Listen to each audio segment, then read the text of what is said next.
Hey guys, you are watching your anime world. How are you all?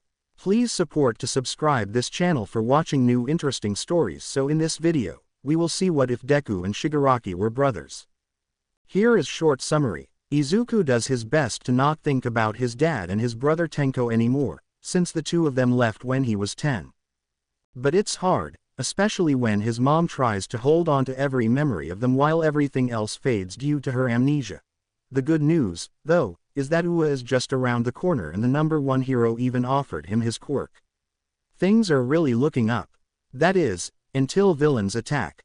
And the leader looks just a bit too familiar for comfort. But before we start, if you want more stuff like this, then be sure to subscribe and like this video. And if possible, share this video with your friends. Now let's start the story.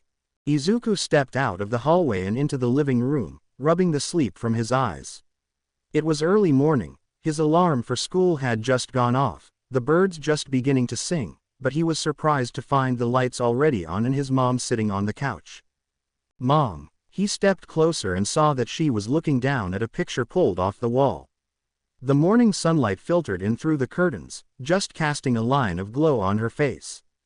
She looked up at him with wide eyes, glistening with unshed tears, but then she smiled at the sight of him. Izuku. Good morning.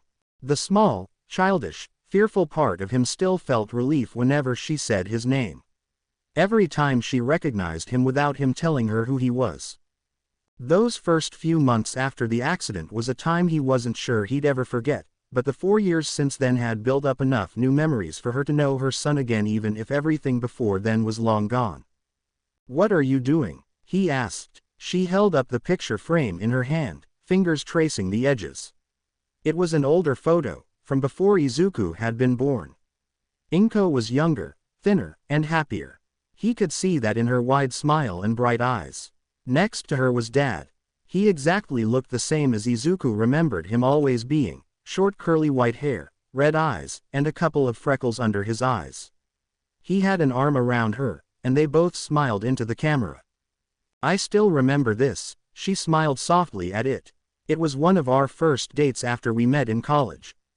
Izuku stared down at the photo too. Since the doctor had told him she would likely lose another decade's worth of memories, he had made it a habit every morning to ask her if she remembered her family. Of course, this did result in him finding out about an uncle he never knew of, who also turned out to be Tenko's birth father and who he, through research, eventually realized was now dead, along with his whole family. That was a very painful conversation. But it also let him know the exact day when she forgot who Tenko was. He'd started out trying to remind her, but she had a hard time grasping it and it felt painful talking about it, so he eventually gave up. She'd never forgotten Hisashi though. Izuku. His mom set the picture back down in her lap and looked up at him. She looked curious, and a bit frustrated. After this, he wanted to tell me something important. I think it was supposed to be why we couldn't be together. But I can't remember what. He looked from her to his dad in the photo again. A man of secrets, it wouldn't surprise him. He doubted he ever knew Hisashi as well as he thought he did. That thought did nothing to erase the pang in his chest, so he just turned away and started towards the kitchen. Come on, there's still enough time, I can make us some breakfast before I go to school. The chair beneath him was hard, cold wood.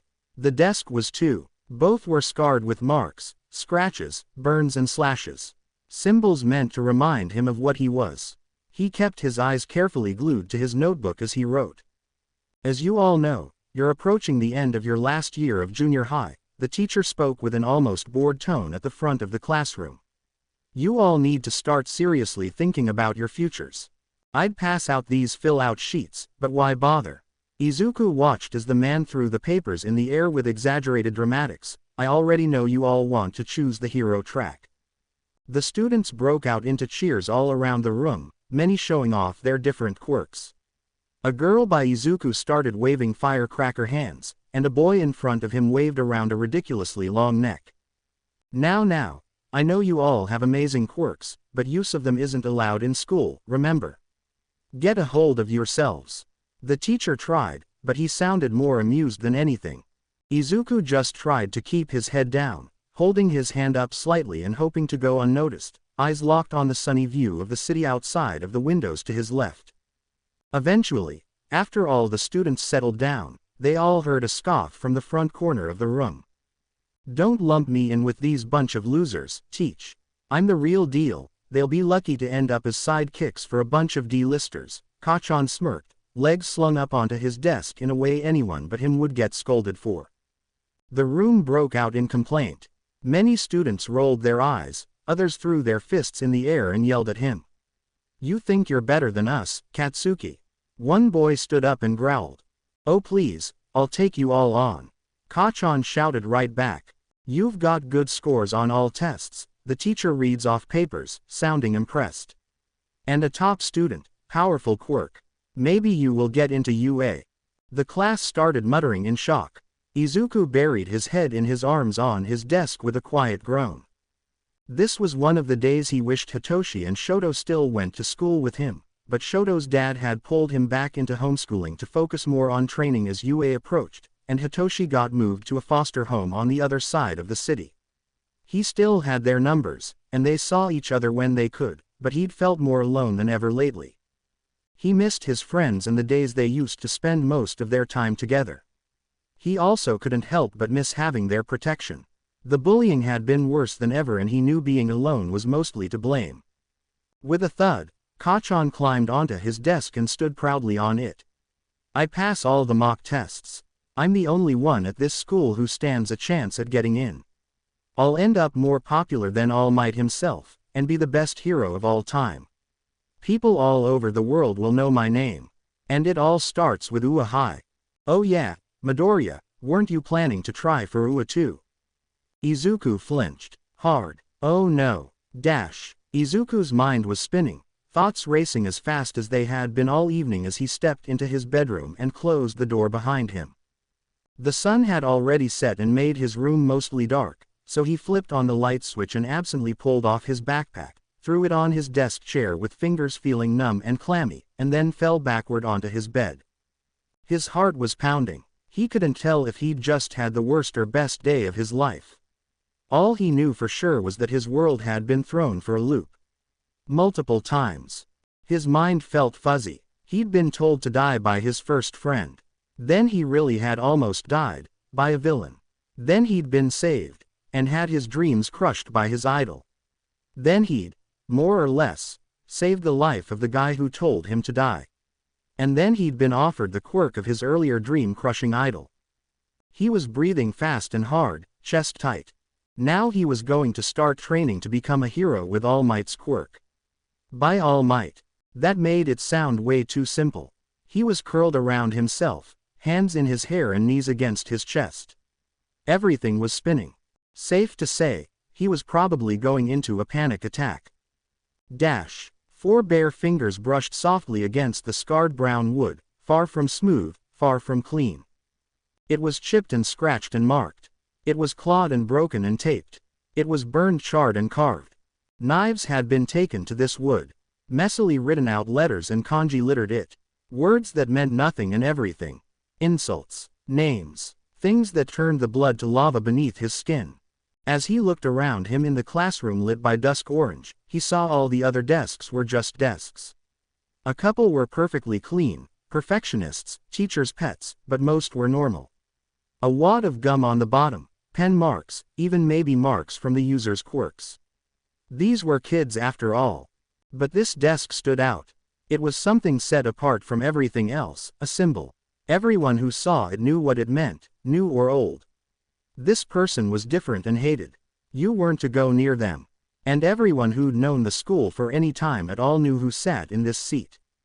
He certainly knew who sat in here, despite not having been in this building in years. The words he'd overheard earlier echoed in his head. That idiot. He can't just go around telling people to kill themselves. What if I actually jumped? What would he do then? His fingers stopped on one word, boldest and harshest, in the corner. Deku. Knowing there wasn't another soul in this building and the only thing he could hear was the blood rushing in his ears, he picked up the desk with both hands, muscles straining, and threw it onto the ground, hard. His yell echoed off the walls. He never heard it hit the ground. Chapter text. Izuku slid his classroom door open, shoulders hunched and head down, though eyes scanning the room, prepared for the usual glares and sneers or just flat-up insults as he walked in. Or sometimes he was ignored altogether. Those were on the best days though. But he was met with none of the usual things that morning. Instead, he was met with stares. The room's volume notably lowered as he stepped inside and closed the door behind him, scanning the faces and shrinking more and more. All eyes were on him, but not in the normal way. A lot of them looked curious, confused, or annoyed. He eventually met Kachan's eyes, who was glaring, which was normal. But it wasn't a normal glare. It looked unreadable. What was going on? Swallowing, he decided to ignore them as best he could like always, and kept his head down as he hurried over to his desk. Once he made it, he started to set his stuff down but then froze as he finally realized what the class was probably so stirred up about. His mouth hanging slightly open, he stared down at his desk for a long moment, then looked back up at the rest of the class. They were all still staring at him, some whispering, some glaring. They weren't laughing. This wasn't some prank. It would be their dumbest prank yet anyway. He looked back down at his desk. Well, no, not his desk. This wasn't his desk. His desk was the one that was carved with names and broken and burnt and barely holding his weight. This desk was brand new and clean and taken from the stack of extras down in the storage closet if the layer of dust said anything. So the question was, who on earth had replaced his desk, and why? Tamura Shigaraki. Tamura slammed the door to the bar behind him as he walked in, and didn't spare the man at the counter a glance as he stormed by. Not now, he growled out. Your father would like to see you, Kurogiri continued, unfazed by the boy's anger. Later, Tamura marched through the back door and slammed that one shut behind him as well, continuing down the hallway. He needed to vent some anger before he'd be ready to talk to anyone. The building this base occupied was bigger than it looked, but it still wasn't long before he found his way to the room he was searching for. He pushed the door open to a large room of punching bags and dumbbells, mats on the floors, exercise equipment, and all sorts of training stuff. But most importantly, dozens of dummies lined against the back wall. Nearly a half hour later, they were all turned to dust on the ground and he finally felt remotely calm, wiping his hands on his pants. Normally he'd just go into the city and destroy some abandoned property. Or not abandoned, depending on how he felt and whose it was. But he'd already destroyed some of both that day and it hadn't been enough. Dad could get more of the dummies. Speaking of Dad, he probably needed to go see what that old man wanted. Turning around, he started out of the room, leaving the dust behind. He walked down the empty halls again back towards the bar, this time at a more relaxed pace. One hand was in his dust-covered hoodie pocket and the other scratched at his neck, cold fingers against his rough skin. He thought it was funny how he'd spent his entire childhood terrified of his quirk, because of what happened when it first developed, and how many times he'd come close to or had hurt others after it. He'd grown up viewing it as something evil and dangerous and had kept it suppressed under gloves at all times. Even when he'd started training under his father to become a villain, he hadn't been able to use it freely, even on inanimate objects. He thought it was funny how much he had hated and feared something so deeply a part of and ingrained in him now. Something he used daily, something he used to control his anger. He never wore gloves anymore, he just kept his pinky raised if he didn't want to destroy something. So much had changed in 4 years. So much about him. This was only one of the things, but probably the biggest. His mindset, his viewpoint, his entire picture of this quirk. All because of that day. All because of what his quirk had been able to do that day. Tamura. As soon as he entered the bar, he was greeted, not by Kurogiri still behind the counter washing cups, but by the TV on the wall, turned on and reading sound only. You've returned, came the smooth, if a bit static-filled voice again. Where have you been off to? Tamura plopped down into a chair at the bar. He didn't see his dad much in person anymore. He came to visit every so often, but most communication was through picture-less screens like this.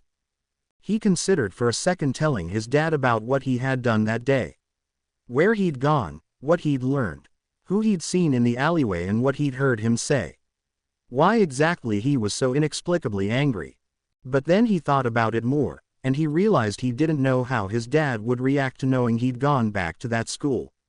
Or to the entire situation in general. Neither he nor his dad had brought up the past since they agreed to leave it behind. He knew how he felt about it, but did his dad feel the same? And could he really bring it up now?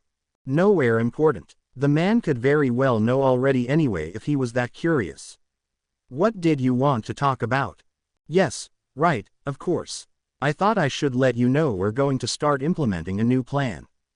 Tamura took the drink Kurogiri handed him with a nod. And things have changed. A new opening has come up. I believe you're ready for a new role, so we're going to need your help this time. You're the key player, actually. Tamura set the cup back down with an audible clink, swallowing his sip. Oh, chapter text. Izuku stood in front of UA High, gazing up at the towering building, unable to believe he was really here. He took a deep, shaky breath, tore his eyes away from the giant glass-covered structure, and looked down at his phone. He'd agreed to meet Hitoshi but he wasn't here yet. Shoto had taken the recommendation exam a week prior, but he had wished them both good luck. Biting his lip, he glanced down the street, foot-tapping nervously. His mind hadn't stopped racing with anxious thoughts all morning. He was about to take the entrance exam for the best hero academy in the country, and All Might had given him one for all less than an hour ago. He looked down at his hands. He hadn't had a chance to practice activating it, so how was he supposed to use it for the exam? Moreover, the only advice All Might had given him wasn't particularly helpful. With kids bustling around him, he tried to block out the noise and sense anything inside him. Just try to activate it, activate anything. He couldn't go into this completely blind. Oi, Deku, he couldn't block that out. Startled, his head popped up to see Kachan walking towards him, hands in his pockets and scowl on his face. Kachan. Izuku waved his hands in the air. Hey, how's it going? I didn't know you'd be here. Well, I actually kind of did. But, anyways, let's both do our best, okay? Shut up. Kachan walked right past him. Izuku stared after him. He'd been a lot more passive ever since the sludge incident. It was weird.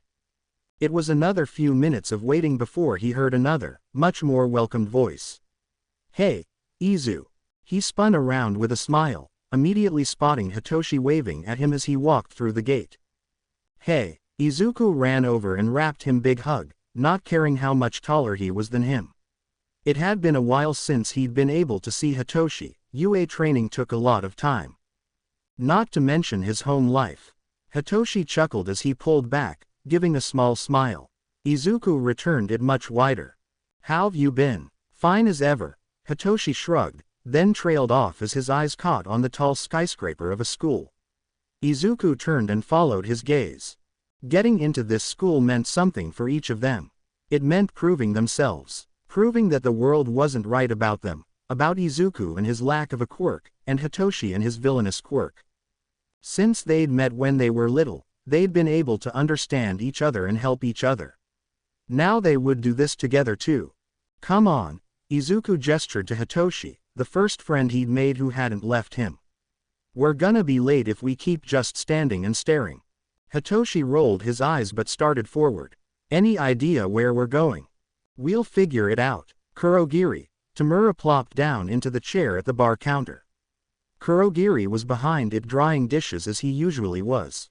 Have you heard from Jiren? Ah, yes, I have. The Nomu set down the glass. He's gathered almost 70 small-time villains willing to help us in our cause.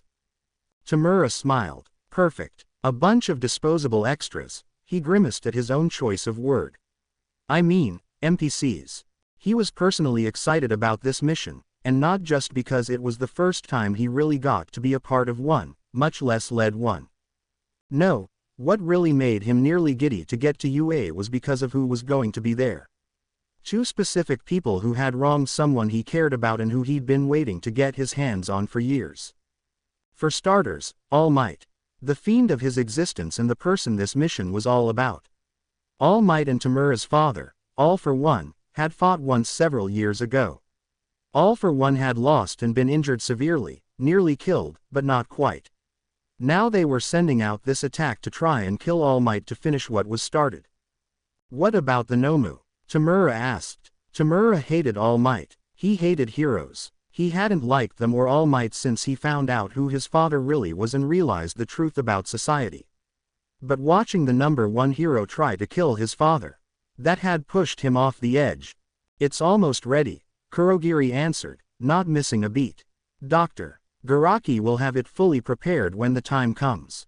Tamura nodded to himself. Good. The Nomu was the only thing that had a shot at beating the number one after all.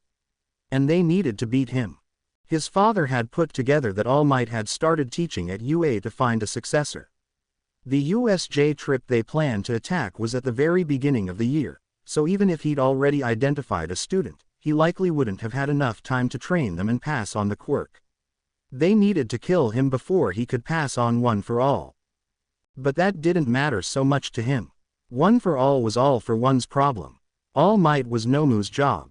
He had his own goals in mind for this mission, his own enemies. His own revenge. He pictured the desk that he'd disintegrated time and time again until the school year ended.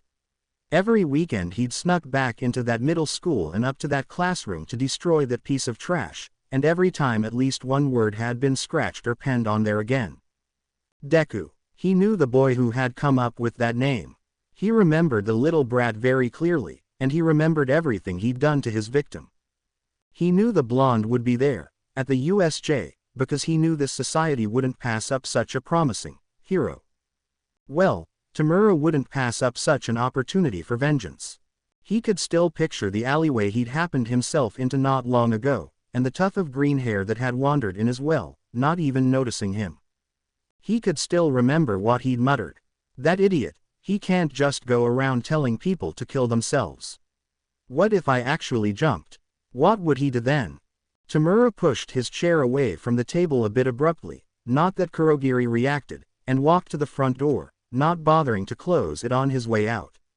He needed to vent his frustration, and it would still be a few weeks until UA was within reach. UA and that brat. Hitoshi was happy for his friends. He was. The three of them were sitting around in a circle on Izuku's bedroom floor. Hitoshi and Shoto had managed to get away from their homes to open their UA acceptance letters. Shoto wasn't quite smiling, but he looked proud. Of himself or Izuku though, who was grinning from ear to ear and practically hopping in his seat, Hitoshi couldn't tell. They'd both just revealed what theirs said, opening theirs and letting them all watch the holograms of All Might together. Shoto had gotten in through recommendation with flying colors, which surprised no one. Izuku's, however, was surprising. Let's just say he'd had some explaining to do afterward about some quirk developing under a severely stressful situation. This then devolved into an argument about telling your friends when you get attacked and almost killed by a freaking villain, but that's beside the point. The point is he got 7th place overall off of rescue points alone by punching a giant robot. Like, what? But okay. Anyways, then it was Hitoshi's turn. The thing was, Hitoshi had volunteered to go last because he already knew what he said. He knew he hadn't gotten enough points. He was certain. He hadn't done anything. He'd frozen, because he knew his quirk did nothing against robots. By the time he thought to find a weapon, all the robots were taken or beaten already. The knowledge of rescue points didn't even help because he'd ignored everyone around him in a desperate attempt to find robots. But he started opening his letter anyway, because his friends were looking at him expectantly. But his first red flag was the fact that a letter came out instead of a disc, like the others. He groaned and thrust it forward. One of you read it. I can't. The two of his friends traded looks before Izuku took it and unfolded it, starting to read. Hitoshi grabbed a pillow off the bed and hugged it, watching Izuku intently. Eventually, Izuku's face twisted. What is it? Hitoshi groaned. Wait, don't tell me. I don't want to know. After a second, Izuku handed the letter to Shoto. It's really not that bad. He waved his hands in the air awkwardly, glancing from him to Shoto. You did get in, you just did some. You're in general education. Shoto, blunt as ever, looked at Hitoshi with a blank expression. The letter is from Nezu. He says he was impressed with your ingenuity, but you did not get enough points, so you were put in the general education course, Class 1C.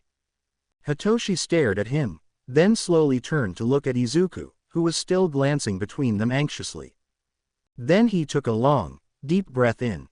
That night, at about 2 in the morning, Hitoshi was very much still awake, as a resident insomniac. So as he was lying in bed on his phone, he was able to see, and wonder why he got, a text from Izuku at the time. Regardless, he opened it. Izu. Insert link. The link led to an article talking about the UA Sports Festival. A sentence had been highlighted, that said if students from other classes got in the top 3 in the sports festival, they had the option of transferring to the hero course. He immediately sat up straight. More links started coming through before Hitoshi could ask. Chapter text. When Izuku finally built up the nerves to pull the huge door in front of him open, his eyes immediately started wanting to search for Shoto. But they got caught on 2 other familiar faces first. You have to get your feet off of there. It is improper for students at this prestigious academy to show such behavior. What school stuck a stick so far up your end? Izuku gulped. Kachan and the scary blue-haired kid from the entrance exam were in his class, just his luck. He saw movement out of the corner of his eye and looked over to see Shoto in the back, looking at him. He smiled and started to walk over. It's you. He froze as the blue-haired kid hurried over to him, chopping his hands. Good morning. My name is Tenya Iida, from Somei Academy.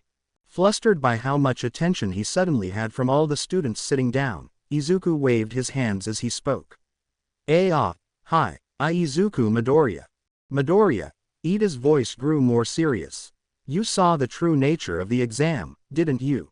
You realized there would be rescue points. You must be very perceptive. He bowed. I apologize, I misjudged you. You are truly the superior student. And no. Izuku could feel his face burning. I didn't know there would be rescue points, really.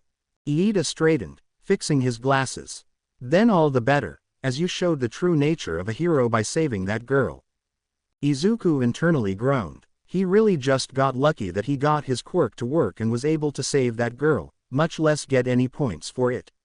He hardly deserved to be there, much less the praise. Hey, I recognize that messy hair. Izuku turned around to see the brown-haired girl that he'd saved, Uraraka, in the doorway, grinning. I'm so glad you're here. I was hoping we'd be in the same class. I wanted to tell you thank you for helping me. You looked so cool when you punched that robot. You were all like wham, bam, boom. She mimed explosions with her hands. Oh, it's you. All right.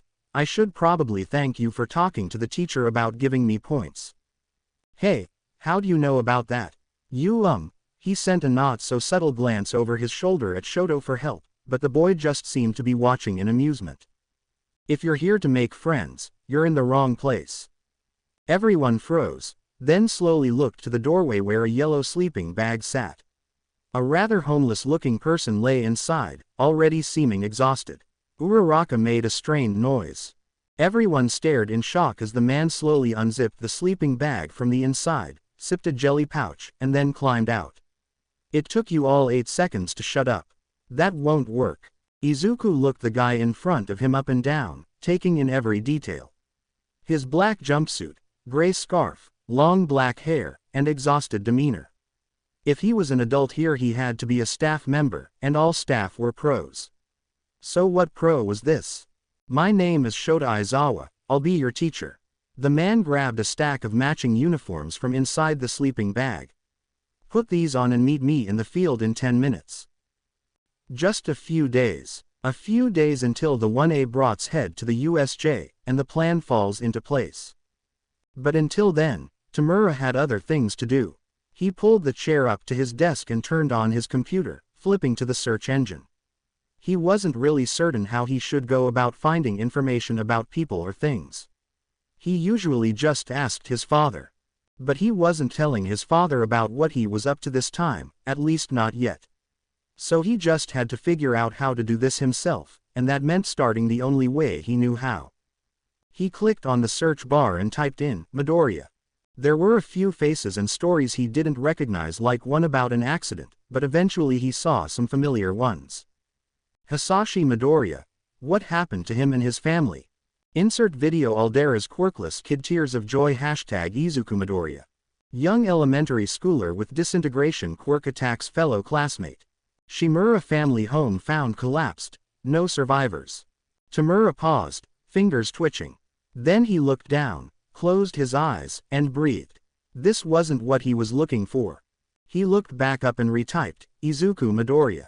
All it pulled up was stuff about Aldera and quirklessness. Stuff he didn't want to see. He tried adding on school at the end and it only pulled up Aldera. He wanted to know where Izuku was going to high school now, since Aldera only went through elementary and junior high. But he supposed the school year had just started.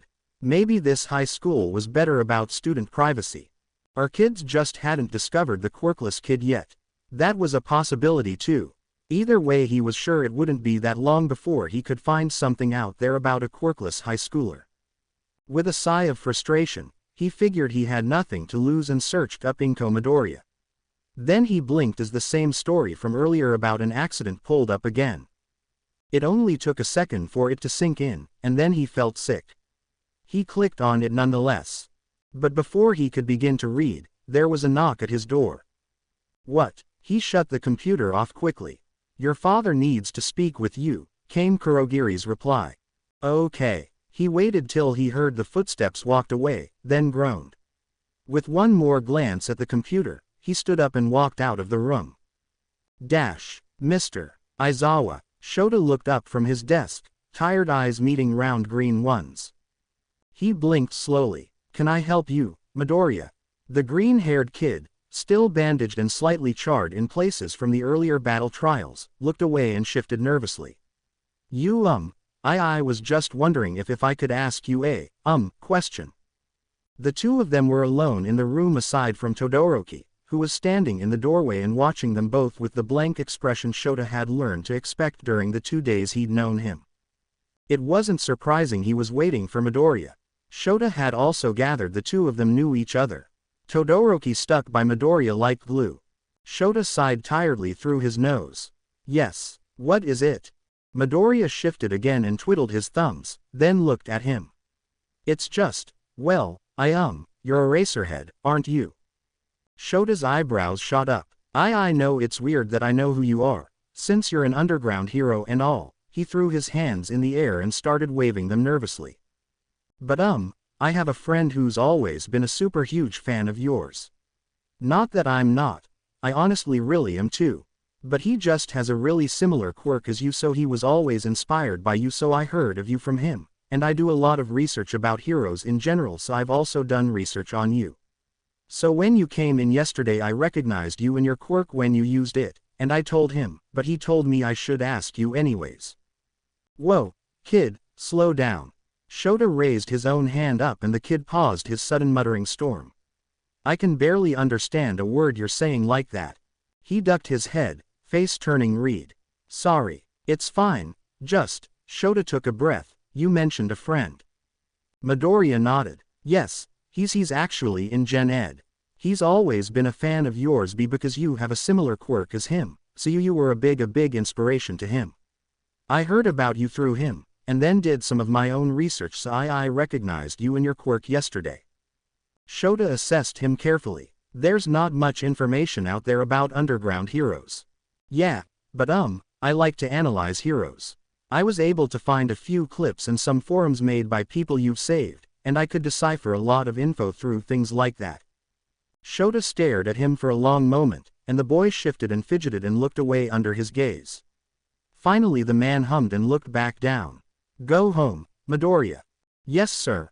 Midoriya bowed, then ran off out the door. Shota still felt eyes on him after a second, so he looked up and saw Todoroki still watching him. He raised an eyebrow at him, and the dual-haired kid finally walked off after his friend. Shota huffed, then looked back down at his papers, rubbing his temples. Problem children. He was definitely going to have to look into Midoriya's information-gathering abilities. Maybe that Gen Ed kid was someone to look out for too. What was his name again? Then his nightmare rang out through the speakers. "Shota Aizawa, could you please report to the principal's office?" He glared at the camera in the corner of the room. Oh heck no, not one of his students. And definitely not less than a week into the year. Chapter text. Midoriya, your quirk is pretty similar to All Might's, isn't it? Asui asked from where she sat beside Izuku on the bus, finger on her chin. Izuku rubbed the back of his head. Oh, really? You think so? I never really thought of it like that, but I guess it kind of is. All Might doesn't hurt himself, though, Kirishima said from the other side of Asui. That makes a big difference. Izuku let out a breath of relief and silently thanked Kirishima, then tuned out the conversation around him and looked out the window at the rural land passing by. They were on their way to their first field trip of the year, to the USJ training facility, where they'd practice rescue operations with Pro Hero 13 and All Might. Izuku was super excited, mainly about meeting 13, but also about the rest of it. He would get to practice real hero work with his friends and pro heroes, after all. He tuned back in when he heard Kacchan's name. Asui leaned forward. Yeah, but Bakugo's always angry, so he'll never be a popular hero, Ribbit. What did you just say, frog face? I'll kill you, see? Izuku gaped. You know, we practically just met you, Kaminari smirked, so it says a lot that we all already know your personality is a pile of flaming garbage. Izuku couldn't believe this. Kacchan was the one being made fun of now. Alright, settle down, problem children, Aizawa spoke up from the front, interrupting Kacchan's yelling. We're here. Izuku looked out the window and saw the large dome building approaching behind tall blue gates. He grinned, yet something twisted in his gut. He simply brushed it off his nerves. Tamura wiped his hands on his dark pants as he stood in the center of the large warehouse-turned-lab that glowed dimly in a familiar purple, staring ahead of him into the thick shadows. All right. Dr. Garaki stepped away from a large computer screen on the wall to the left of him and looked in the same direction as Tamura did. Kurogiri stood beside him, eyes on Tamura himself. Call it. Tamura shifted his stance and didn't waver, simply breathed in and spoke. Nomu, come. A thud, a low groan. Tamura slowly blinked. Then, all at once, heavy, fast footsteps were rushing closer. Kurogiri tensed out of the corner of his eyes, and Tamura couldn't help it. He tensed too, but Garaki just smiled. Then it was in front of him, and Tamura stumbled back a step, looking up with wide eyes. It was big, bigger than any of the Nomu he'd seen before. It was blue and had a beak, with its brain bulging out of the skin on one side, which were both new. He took a few more steps back, still keeping his eyes on it. Behold! Garaki sounded awed at himself and it. The completed Nomu. This is it. Tamura finally looked away and at the doctor. This is strong enough to beat All Might. The man met his eyes with a wide smile that Tamura hated. I promise you, boy. All Might has faced nothing like this, and will face nothing like it again. Tamura kept his eyes on the doctor for a moment longer, then looked back up at the thing. Then he smiled himself. He was coming for Ua. 13 dipped into a bow. That's all I have to say. The students cheered as she finished her speech. Izuku just smiled and clapped. All quirks can be used for both good and evil. They can be used to save and kill. He knew this. It wasn't news to him. A quirk didn't define a person. Maybe it had always been easier for him to accept this fact as someone without a quirk. Without one of his own to sway him one way or the other. He could look at all quirks like they were just that, quirks. But he knew that wasn't the case for everyone.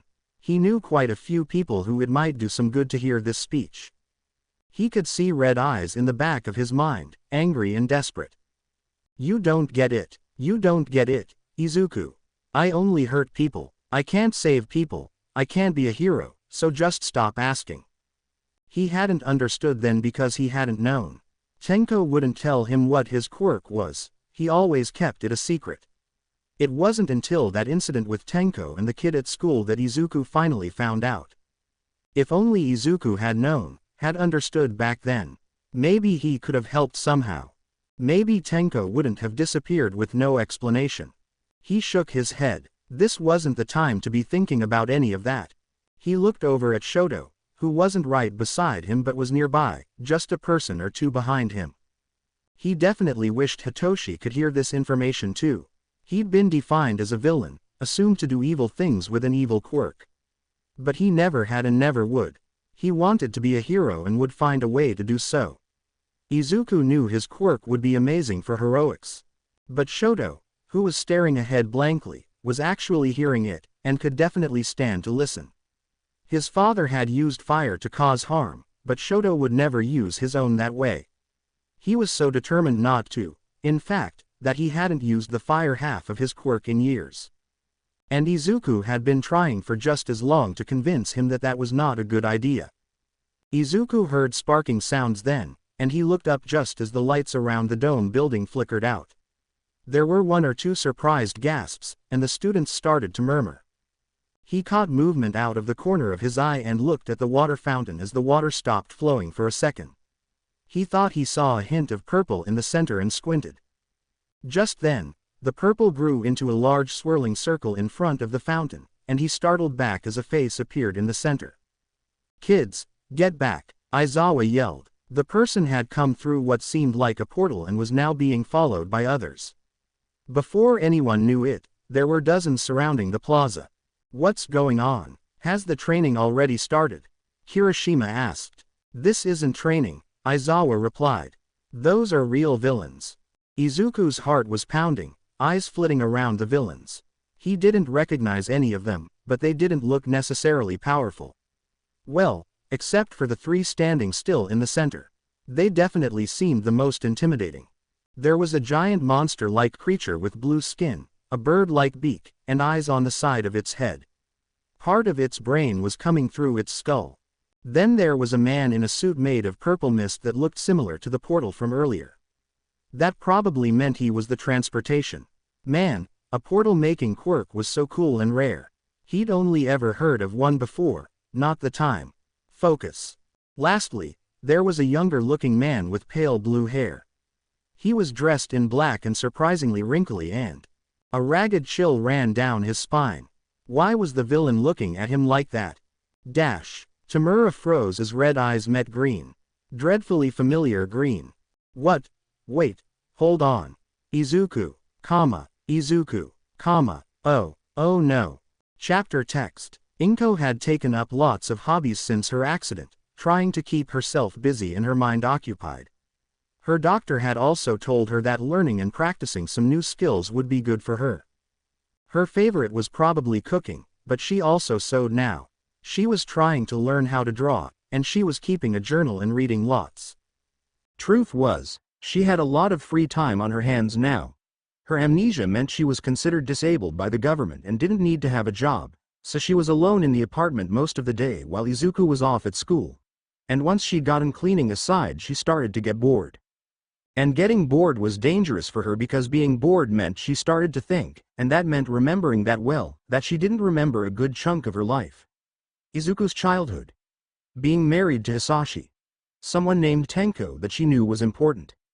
And she hated thinking about that, so she kept herself busy where she could. She hummed softly as she swept the living room floor, around the legs of the old couch. Today Izuku was going on a field trip with his class to a training facility with the Hero 13. Izuku had been really excited about it the night before, going on and on about the hero as he did. She smiled fondly and wondered to herself how it might be going. Falling through the air, plummeting down towards the water below, Izuku dimly thought that this day was going horribly. Then he was consumed by the flood zone with a splash. Inko paused as she felt a slight pang of unease and glanced around the quiet room. After a moment she just brushed it off as unwarranted anxiety she sometimes got and continued on. Izuku peeked up over the edge of the plaza base from where he, Asui, and Mineta had hidden, and took in the situation before him. He was surprisingly relieved to see Mr. Aizawa successfully holding his own against the army of villains, already having taken many of them down. He couldn't help but grin as Eraserhead used his quirk, capture weapon, and quirkless fighting skills to take out villain after villain.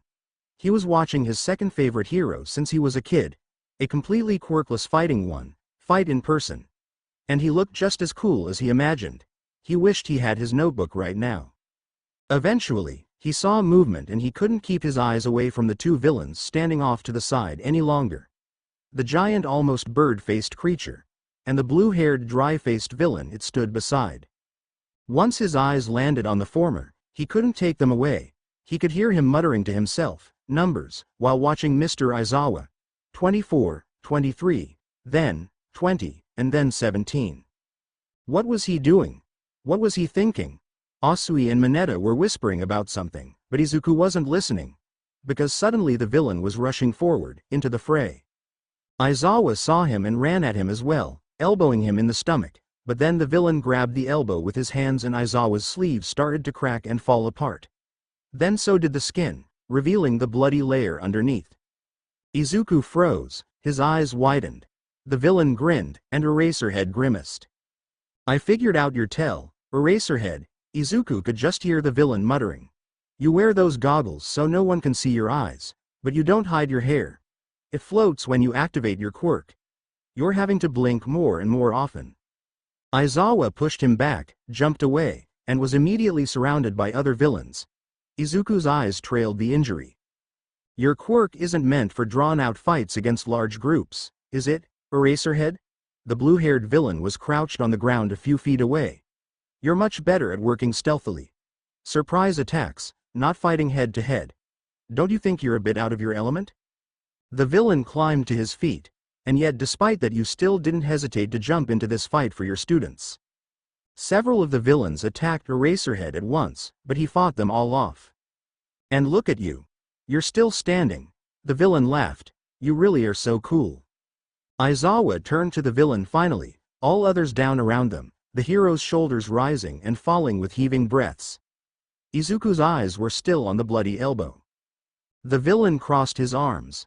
By the way, hero, Aizawa looked up just as the giant monster creature appeared behind him. I'm not the final boss. Tamura hated this. He hated that Izuku was there. But he could do nothing about it except make sure he didn't get hurt while he continued with the plan. So he'd kept an eye on Izuku the entire time. And yes, that meant he was perfectly aware that he and two other hero brats were hiding in the water and spying. He was trying very hard to focus on Eraserhead and not look in their direction. He couldn't risk any of the other villains noticing them and attacking, after all. He nearly winced at the harsh crack of Eraserhead's arm under the Nomu's grip. He felt bad. He really did like the guy. But he was in his way. And they needed to lure out All Might. It was irritating that he wasn't here, because now they were just wasting time. Kurogiri suddenly formed beside him. Tamura Shigaraki. Kurogiri, he didn't look at the man. Did you handle 13? 13 is out of commission, but I'm afraid there were some students I couldn't disperse. One of them managed to escape through the exit. Tamura's hand twitched as Nomu slammed Eraser's head into the ground. He buried another wince of sympathy, as well as his doubt. Did he really want to kill Eraserhead? And finally turned to Kurogiri, growling out what? If someone had escaped, they'd be able to go get back up. They'd have the dozens of heroes who worked at this school on top of them in minutes, and they'd never be able to fight them all off. He started to scratch his neck stressfully. Kurogiri, you idiot. This was bad, really bad. Then he paused. However, it would also draw All Might here. He'd likely arrive first, too, being so much faster than everyone else. So they'd have some time to beat him before the rest of the heroes arrived. He lowered his hand slowly. Sounds like game over to me. Maybe we should just go home. Then came a gasp from the water. All the other villains nearby, including Kurogiri, turned to see what had made that sound while Tamura felt his eye twitch.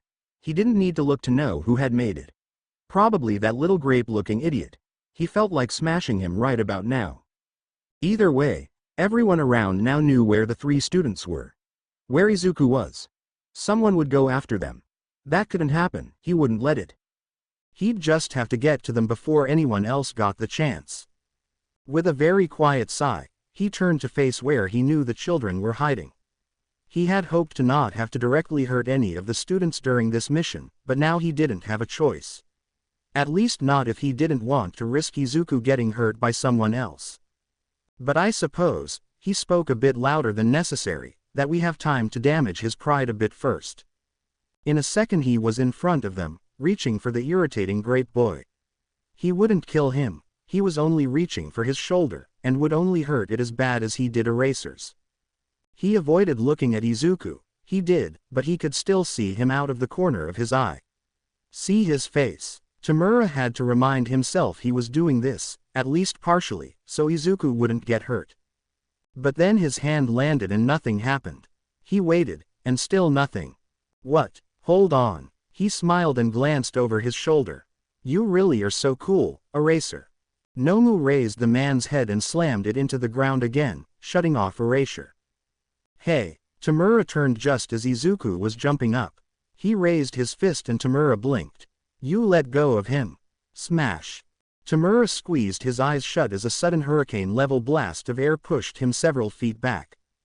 It took several seconds for it to finally calm back down, but once it had, he blinked wide eyes, gaping up at the Nomu that had blocked the blow.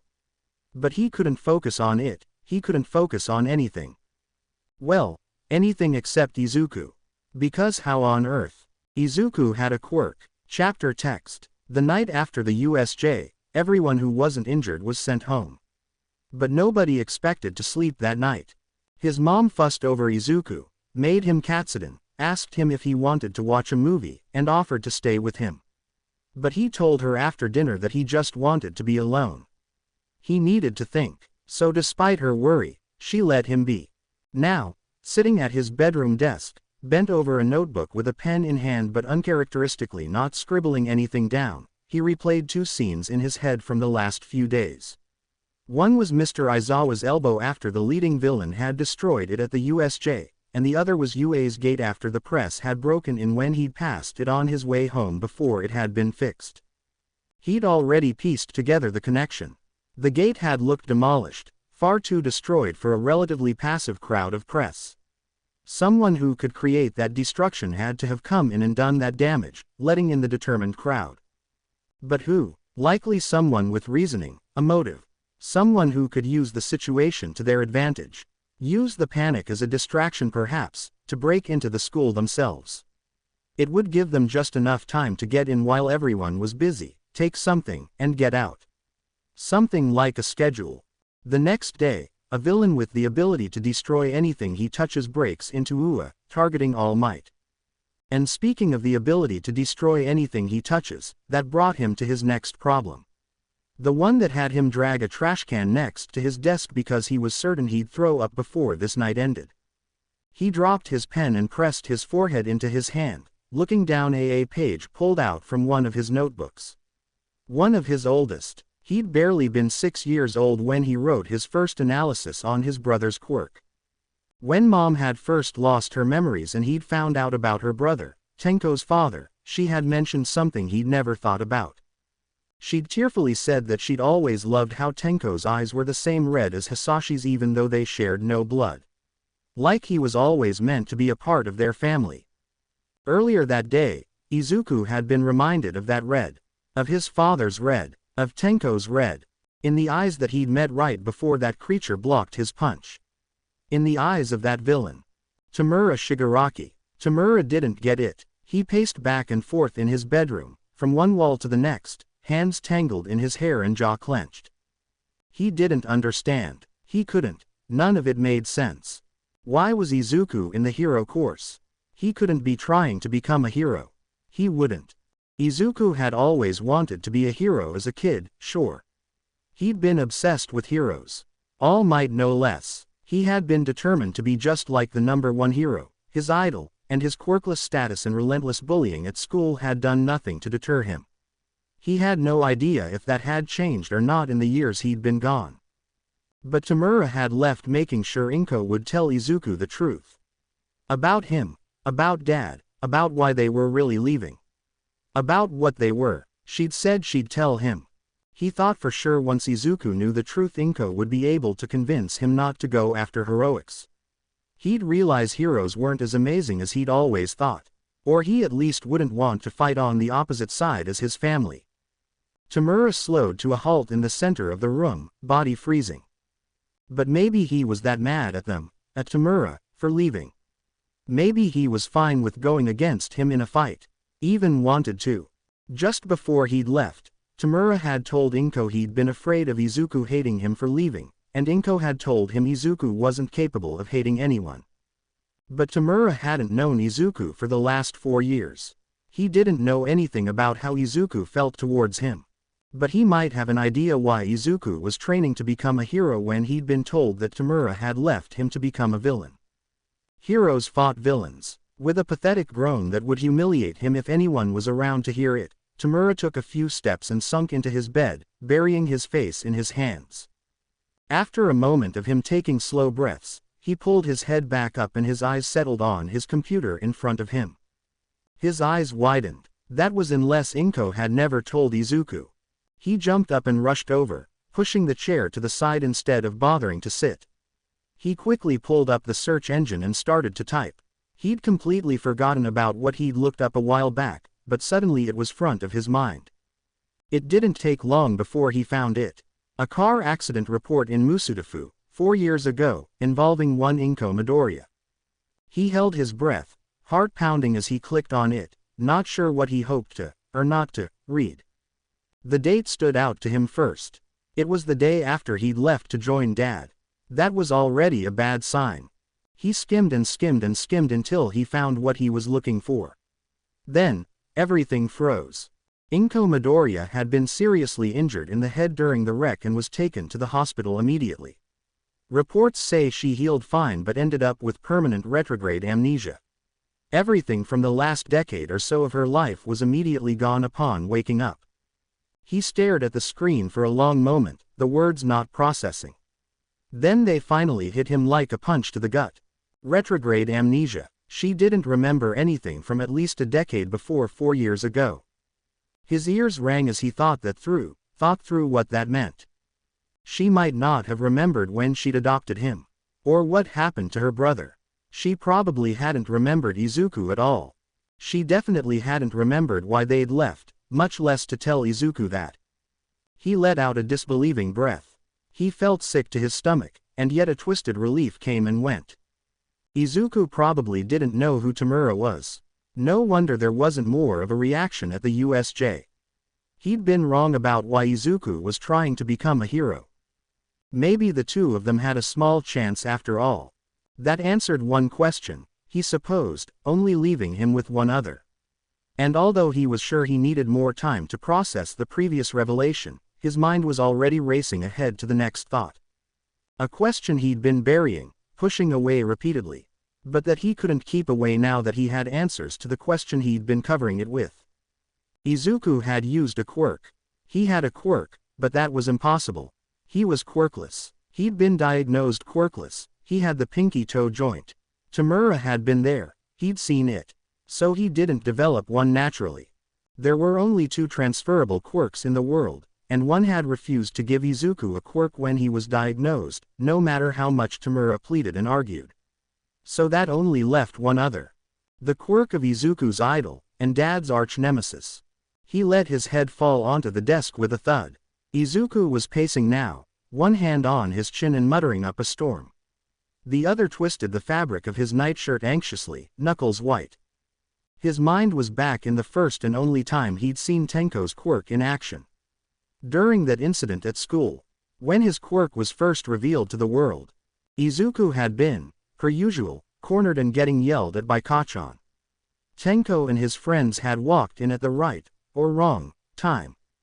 Tenko had intervened, stood up for him against Kachan.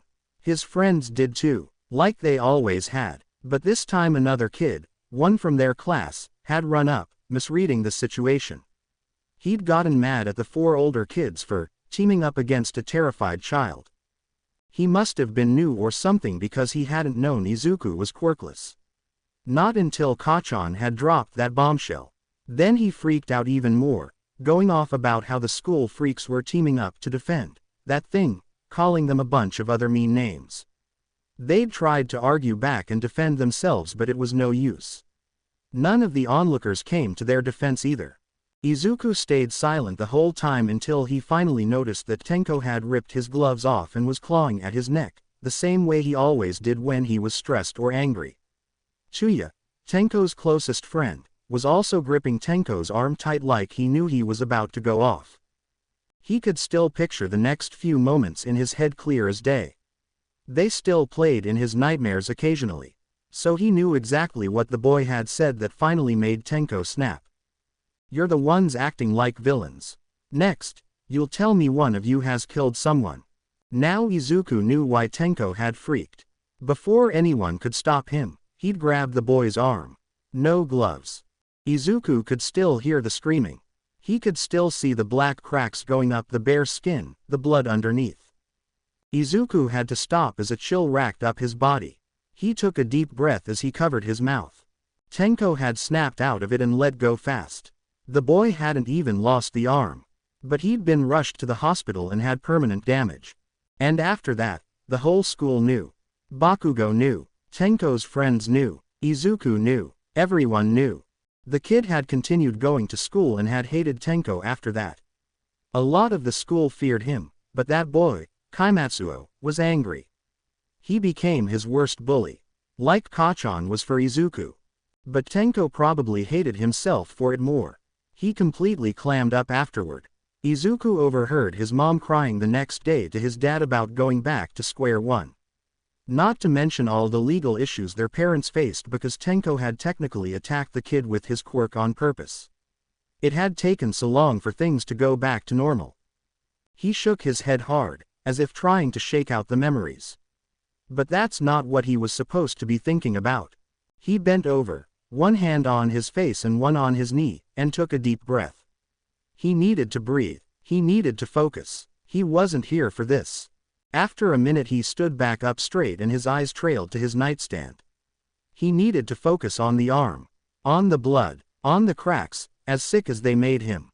On the quirk working on skin that day, years ago. And then on the quirk that worked on Aizawa's elbow earlier that day, at the USJ. The images in his mind were identical. He could feel the color drain from his face as he finally let that sink in. Knowing his legs were about to give out from beneath him, he just made it over to his bed before falling onto it, staring at nothing. He had been denying it before, but he found he couldn't anymore. He couldn't keep denying what was right in front of him. A touch-activated disintegration quirk belonging to a man with eyes so familiar it hurt. A man who had looked right at him multiple times during the attack, usually in shock like the when they first appeared or when he first used his quirk. A man who was also a villain and had tried to kill his friends, his teacher, and All Might. Panic gripping his chest and tears stinging his nose, his eyes found their way to his nightstand again. To a drawer. He fumbled to pull it open and reached inside, pulling out a picture frame. When he was young he'd always kept it on his nightstand, but after Tenko and Dad left he'd considered throwing away every photo he had with either of them. But he couldn't, so he tucked them all away in a box in his closet. Then, as time passed and he got older, he found he didn't really know how to feel about Tenko. He was angry at his dad, he might always be, for choosing to leave him, and especially for leaving Mom. He'd cut off all contact with them both, and didn't even attempt to reach out after Mom's accident when surely he'd heard the news. Amnesia cases like hers were rare and got around. Yeah, he was mad at his dad. But Tenko, I don't want to leave you, I really don't. But I can't leave Dad alone. I have to help him, I owe him that much, at least. His fingers gripped the edges of the wooden frame so tight they were turning white, the image turning blurry through his tears. It was of a young Izuku grinning and sticking 2 fingers above the head of a teenage Tenko, who was taking a selfie of them with his tongue out. It was the only picture Izuku had kept out of his closet. I just really hope you'll forgive me someday, I love you. The first few tears fell onto the glass with soft taps, along with a soft sob through his teeth. Then he pulled the frame to his chest and folded over himself and cried. He'd heard. Tenko had thought Izuku was asleep but he wasn't, he was awake. Awake enough to hear him and Mom talking the night he left. Awake enough to hear what he said to Izuku as he ruffled his hair like Izuku had always loved. But it didn't give him any new hints, or if it did, Izuku's devastated mind morphed them into what he already believed. The explanation he'd already made up for why this was happening. It was his fault. Dad was leaving cause he'd gotten tired of dealing with a quirkless son, and Tenko didn't want to leave Dad more than he wanted to stay with Izuku, so he was going with him. Izuku had latched onto that explanation and hadn't let go, because it was the only thing that made sense at the time. So the next morning when Mom tried to talk to him, tried to tell him the truth, he found he didn't have the patience for it. He was tired of how many times she'd lied to him before that, and he thought he already knew the truth. So he made that clear and left for school. On her way to pick him up, she crashed. And her memories were gone. He realized now he never really knew what she was trying to tell him. He'd never let her finish. How wrong had he been? How badly had he always misunderstood? What was she really trying to say? Chapter text. Just after school had ended on the first day back since the USJ attack, Hitoshi wandered down the crowded halls, eyeing door after door on an unfamiliar level. The air still seemed tense, and students were a bit nervous or on edge after what had happened. The chatter was quieter, and teens were less rowdy or relaxed. No one could blame them. Villains breaking into UA's secure grounds had startled the world into a bit of an alert air. Hitoshi himself had been in homeroom 2 days ago when suddenly his teacher, President Mike's, phone rang and he stepped out for a moment to take it. A near instant later he'd come back in, more tense and on edge, and quickly explained that something had come up and they had the rest of the period off. Then he'd vanished. All the students had been confused and concerned, but no one had any idea what was going on. They all just started chatting among themselves and waited for their next class. Eventually, the speakers crackled, and Nezu announced that there had been an emergency and all students needed to evacuate immediately. All the students at first were surprised and confused and nobody moved, but then the class president stood up and told them they needed to go. So they all grabbed their bags and started moving out, all the while talking and wondering what was going on, nervous. Hitoshi quickly texted his group chat with Izuku and Shoto, asking if they knew what was happening and if they could meet outside. But strangely his messages didn't go through. Out in the hall somewhere he heard a student from another class worriedly muttering to another about overhearing teachers talking about villains in the USJ. Hitoshi remembered then that Izuku and Shoto had gone to the USJ that day. The rest of the day was a blur of Hitoshi panicking, texting and calling his friends, not getting any answer, then panicking more. All the teachers were missing, there were police outside. He waited out front as long as he could but never saw any of Class 1A, and eventually, he knew he had to go home or risk getting in serious trouble. So he just tried to ignore the bubbling anxiety as he went back to the house, got scolded for being late, and then went about his normal evening routine. It wasn't until he was cooking that he heard anything from his friends, and at that point, it was just 2 words from Shoto. "We're okay." He nearly burned himself but that was fine because they were okay. He hadn't felt this relieved since he'd heard from Izuku after the sludge villain incident. He bugged them the rest of the night, especially once Izuku finally responded. And the next day, when classes had been cancelled, they met up at the cat cafe for Hitoshi's sanity because he still didn't completely trust their reassurances, only his eyes. And thank goodness they had, because Izuku had looked horrible. Shoto had looked as blank as ever, but Izuku looked like he'd gotten as little sleep as Hitoshi. Which was incredibly concerning. "I'm fine," Izuku had smiled and promised. "Just some leftover anxiety that kept me up." Hitoshi squinted his eyes. That was a lie. Izuku usually called Hitoshi when he couldn't sleep anyway, so how come he hadn't? Something was off, more than the USJ. But Hitoshi didn't push it. Now Hitoshi was on his way to his friend's classroom. His class had ended a few minutes earlier than usual, so he figured he could wait for them to finish and walk with them to lunch. He waited outside the door, leaning lazily against the wall across the hall when the bell rang. He watched as student after student came out, but never saw Izuku or Shoto. Finally, once he was sure everyone had to be gone but them, he pulled the door open and stuck his head in.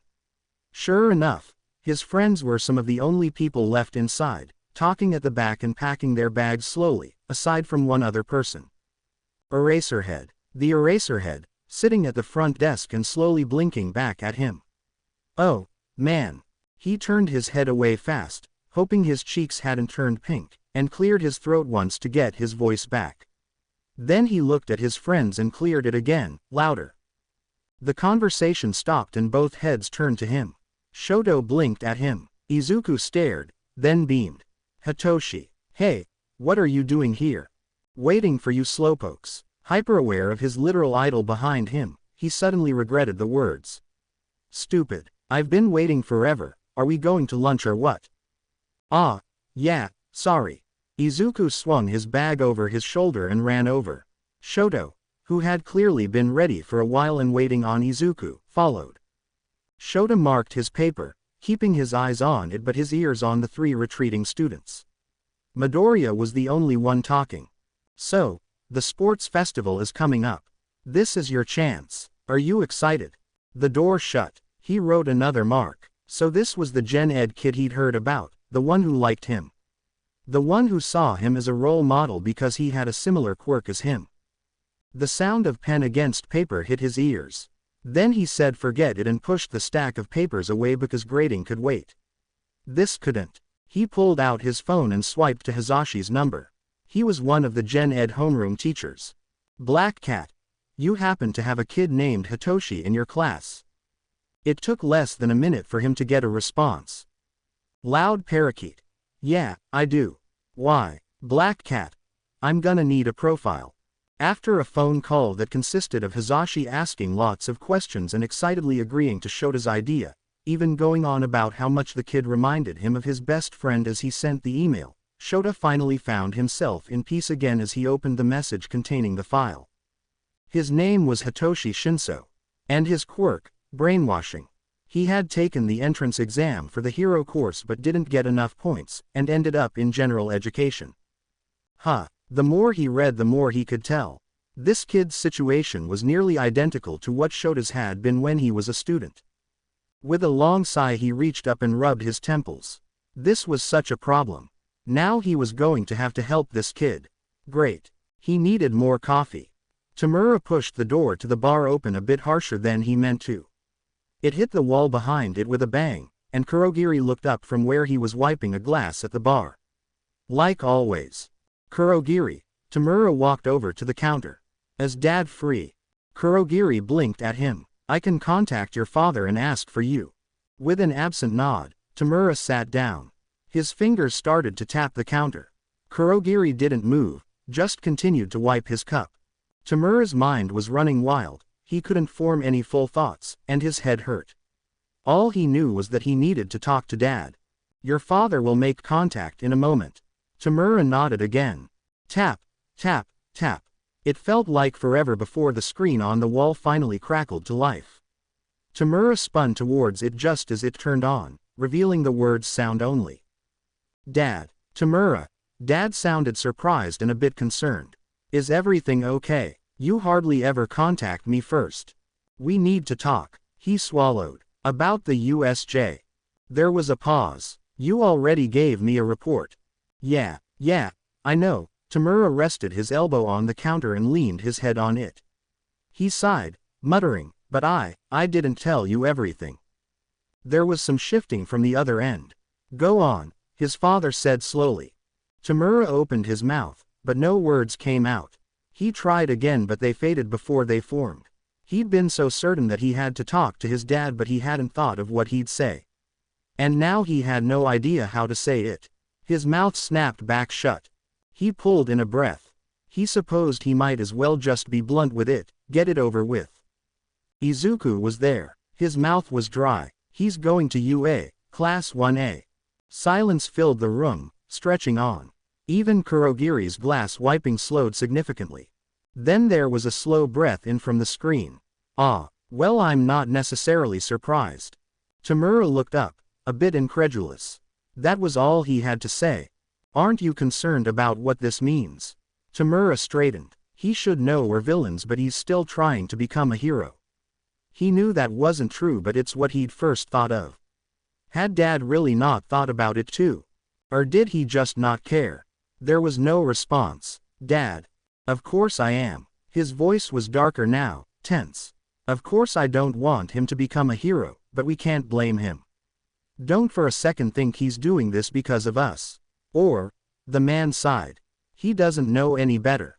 Tamura's furrowed eyebrows fell into wide eyes as realization dawned. You know. Know what? How long have you known? Tamura's voice raised despite himself. His father sounded startled. Tamura, what are you talking about? I'm talking about my mom. A hand hit the counter. I looked on the internet. I saw the news, I saw the accident. She never told him, did he? She never could. And you knew, didn't you? You knew all along. How? How come you never told me? Tamura Shigaraki. Tamura swung his head around to Kurogiri, who had placed his glass down, blazing yellow eyes on him. He hadn't realized he'd stood up, but now he sat back down, arms crossed and looking anywhere but at the screen in front of him. The room fell silent again. You're right. His dad just sounded tired now. Worn. I did know. Tamura's shoulders tensed. I have lots of eyes, everywhere. I've been keeping an eye on them both from a distance. I knew about the crash when it happened. He took a shaky breath. Believe it or not, but I was going to step in. I was fully prepared to do what I needed to make sure Inko would be okay. But then when I realized she would be fine aside from the amnesia. Tamura kept his eyes down. He had an idea of what was coming before it came. I thought that it would probably be for the best if she forgot. Tamura let his shoulders fall, putting his face in his hand. Oh, Dad. His father kept going, starting to get choked up. Me. This. I don't want her to be attached to this anymore. That's why I left in the first place. If she forgot about it entirely and never told Izuku, then it could only be good for them both. Tamura let out a heavy sigh. He understood that. It made sense. He wanted to protect them too. All for One had lots of allies, but also lots of enemies. If any of them ever discovered that Izuku and Inko knew about him or were connected to him, they could use either of them to try and get information. Or to get to him himself. But at the same time, you never told me. I know, his father sounded truly remorseful. And I'm sorry, but you have to understand, this was right after we'd left.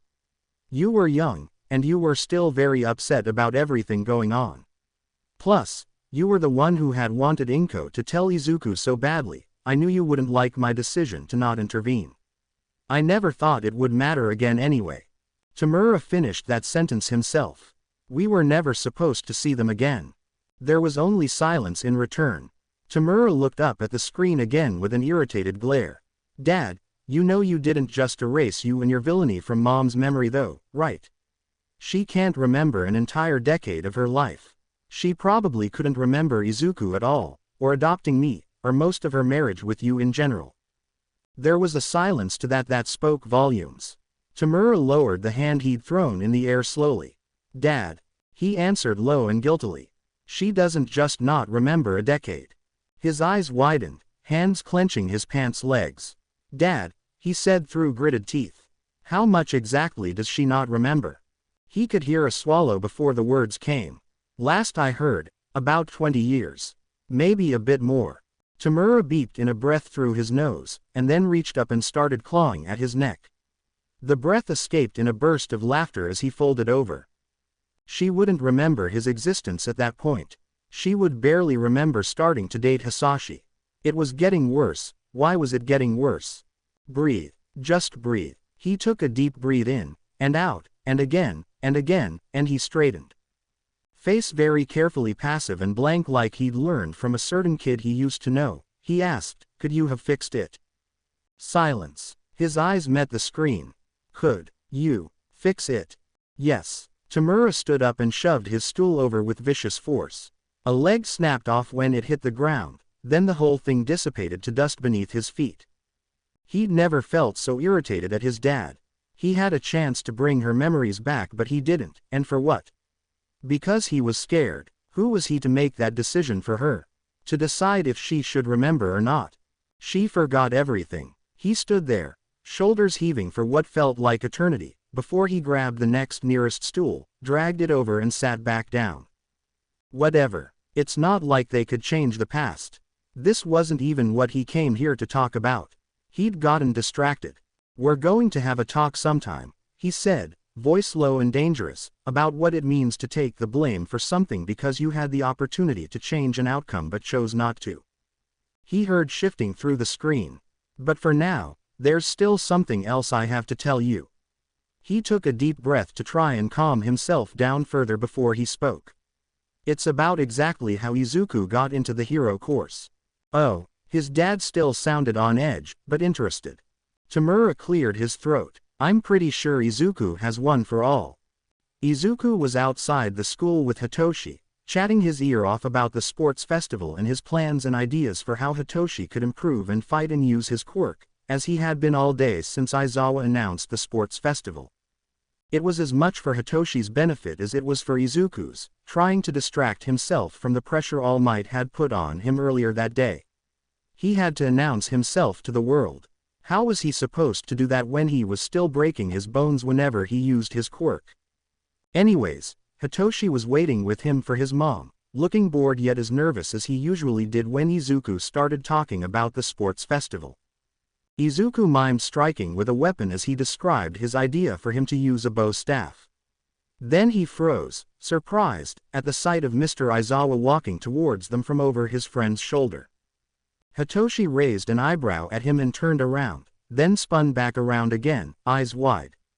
Izuku lowered his hands and smirked at him. Hey, Mr. Aizawa, he called as the teacher approached. Midoriya, the tired teacher nodded at him. Then he turned to Hitoshi who was very much trying to act uninterested. Shinso, right. Hitoshi forgot to act uninterested. Yeah, how do you know me? Aizawa's eyes glided over to Izuku. Izuku's eyes widened and a second later, Hitoshi's gaze snapped over to him too, more accusingly. Izuku threw his hands up. He'd never mentioned Hitoshi's name when he told Aizawa about him. It wasn't his fault the man was competent and put it together. Probably when Hitoshi showed up at his classroom. I wanted to talk to you about something, Shinso. Both boys' eyes snapped back to the man. Hitoshi went from wide-eyed to narrowed, skeptical. About what? Aizawa's posture remained relaxed, hands in his pockets. But his eyes were alert, taking in everything about the kid in front of him. I've heard you both talking a lot about the sports festival. You're in general education, yes? Hitoshi nodded, glancing to the side at Izuku. Izuku was just watching the exchange curiously. Where was Aizawa leading this? Aizawa crossed his arms. I want to train you to win and transfer to the hero course. If Izuku gaped, Hitoshi blanched. Izuku was the first to recover and ask, wait, what? Aizawa turned his eyes to him again. If Hitoshi wants to get into the hero course, his best chance at transfer is by winning or showing well at the sports festival. I want to help him prepare for that.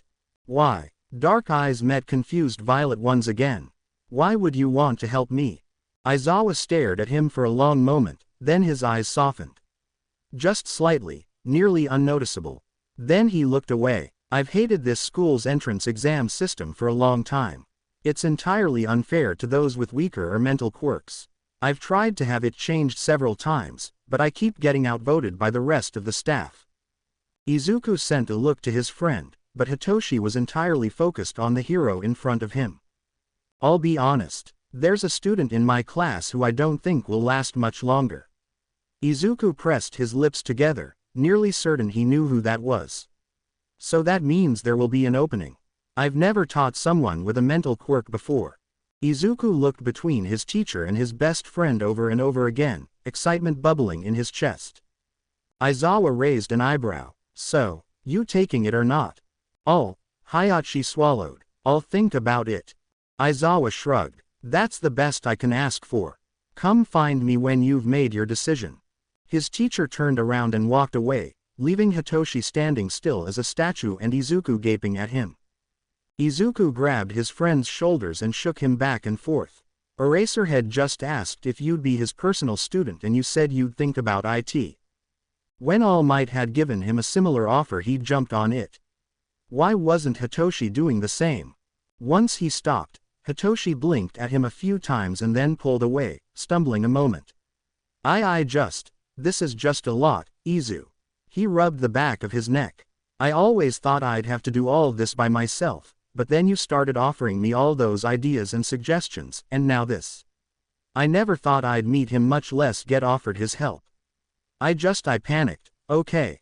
Izuku's shoulders slumped. Toshi, what are you talking about? We all wanted to become heroes. We were always gonna do this together, you were never going to do this alone.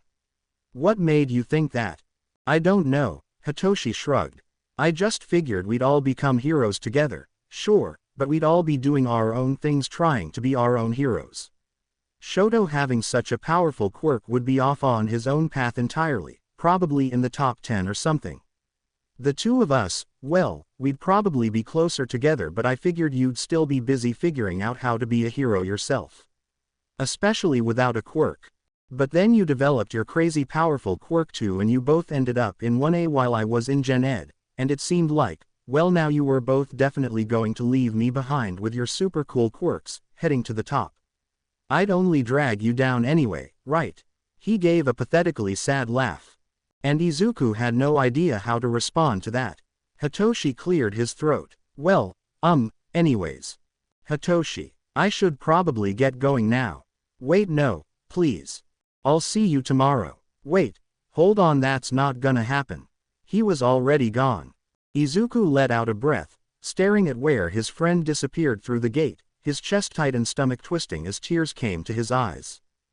Hitoshi felt that way because Izuku had accepted one for all. Izuku had a strong quirk, so now Hitoshi felt like he was being left behind by both his friends. How had he missed this? Had he been so wrapped up in his own struggles that he hadn't noticed Hitoshi falling behind? Dang it, he had to fix this. Chapter text. Hitoshi felt so stupid. Why had he done that?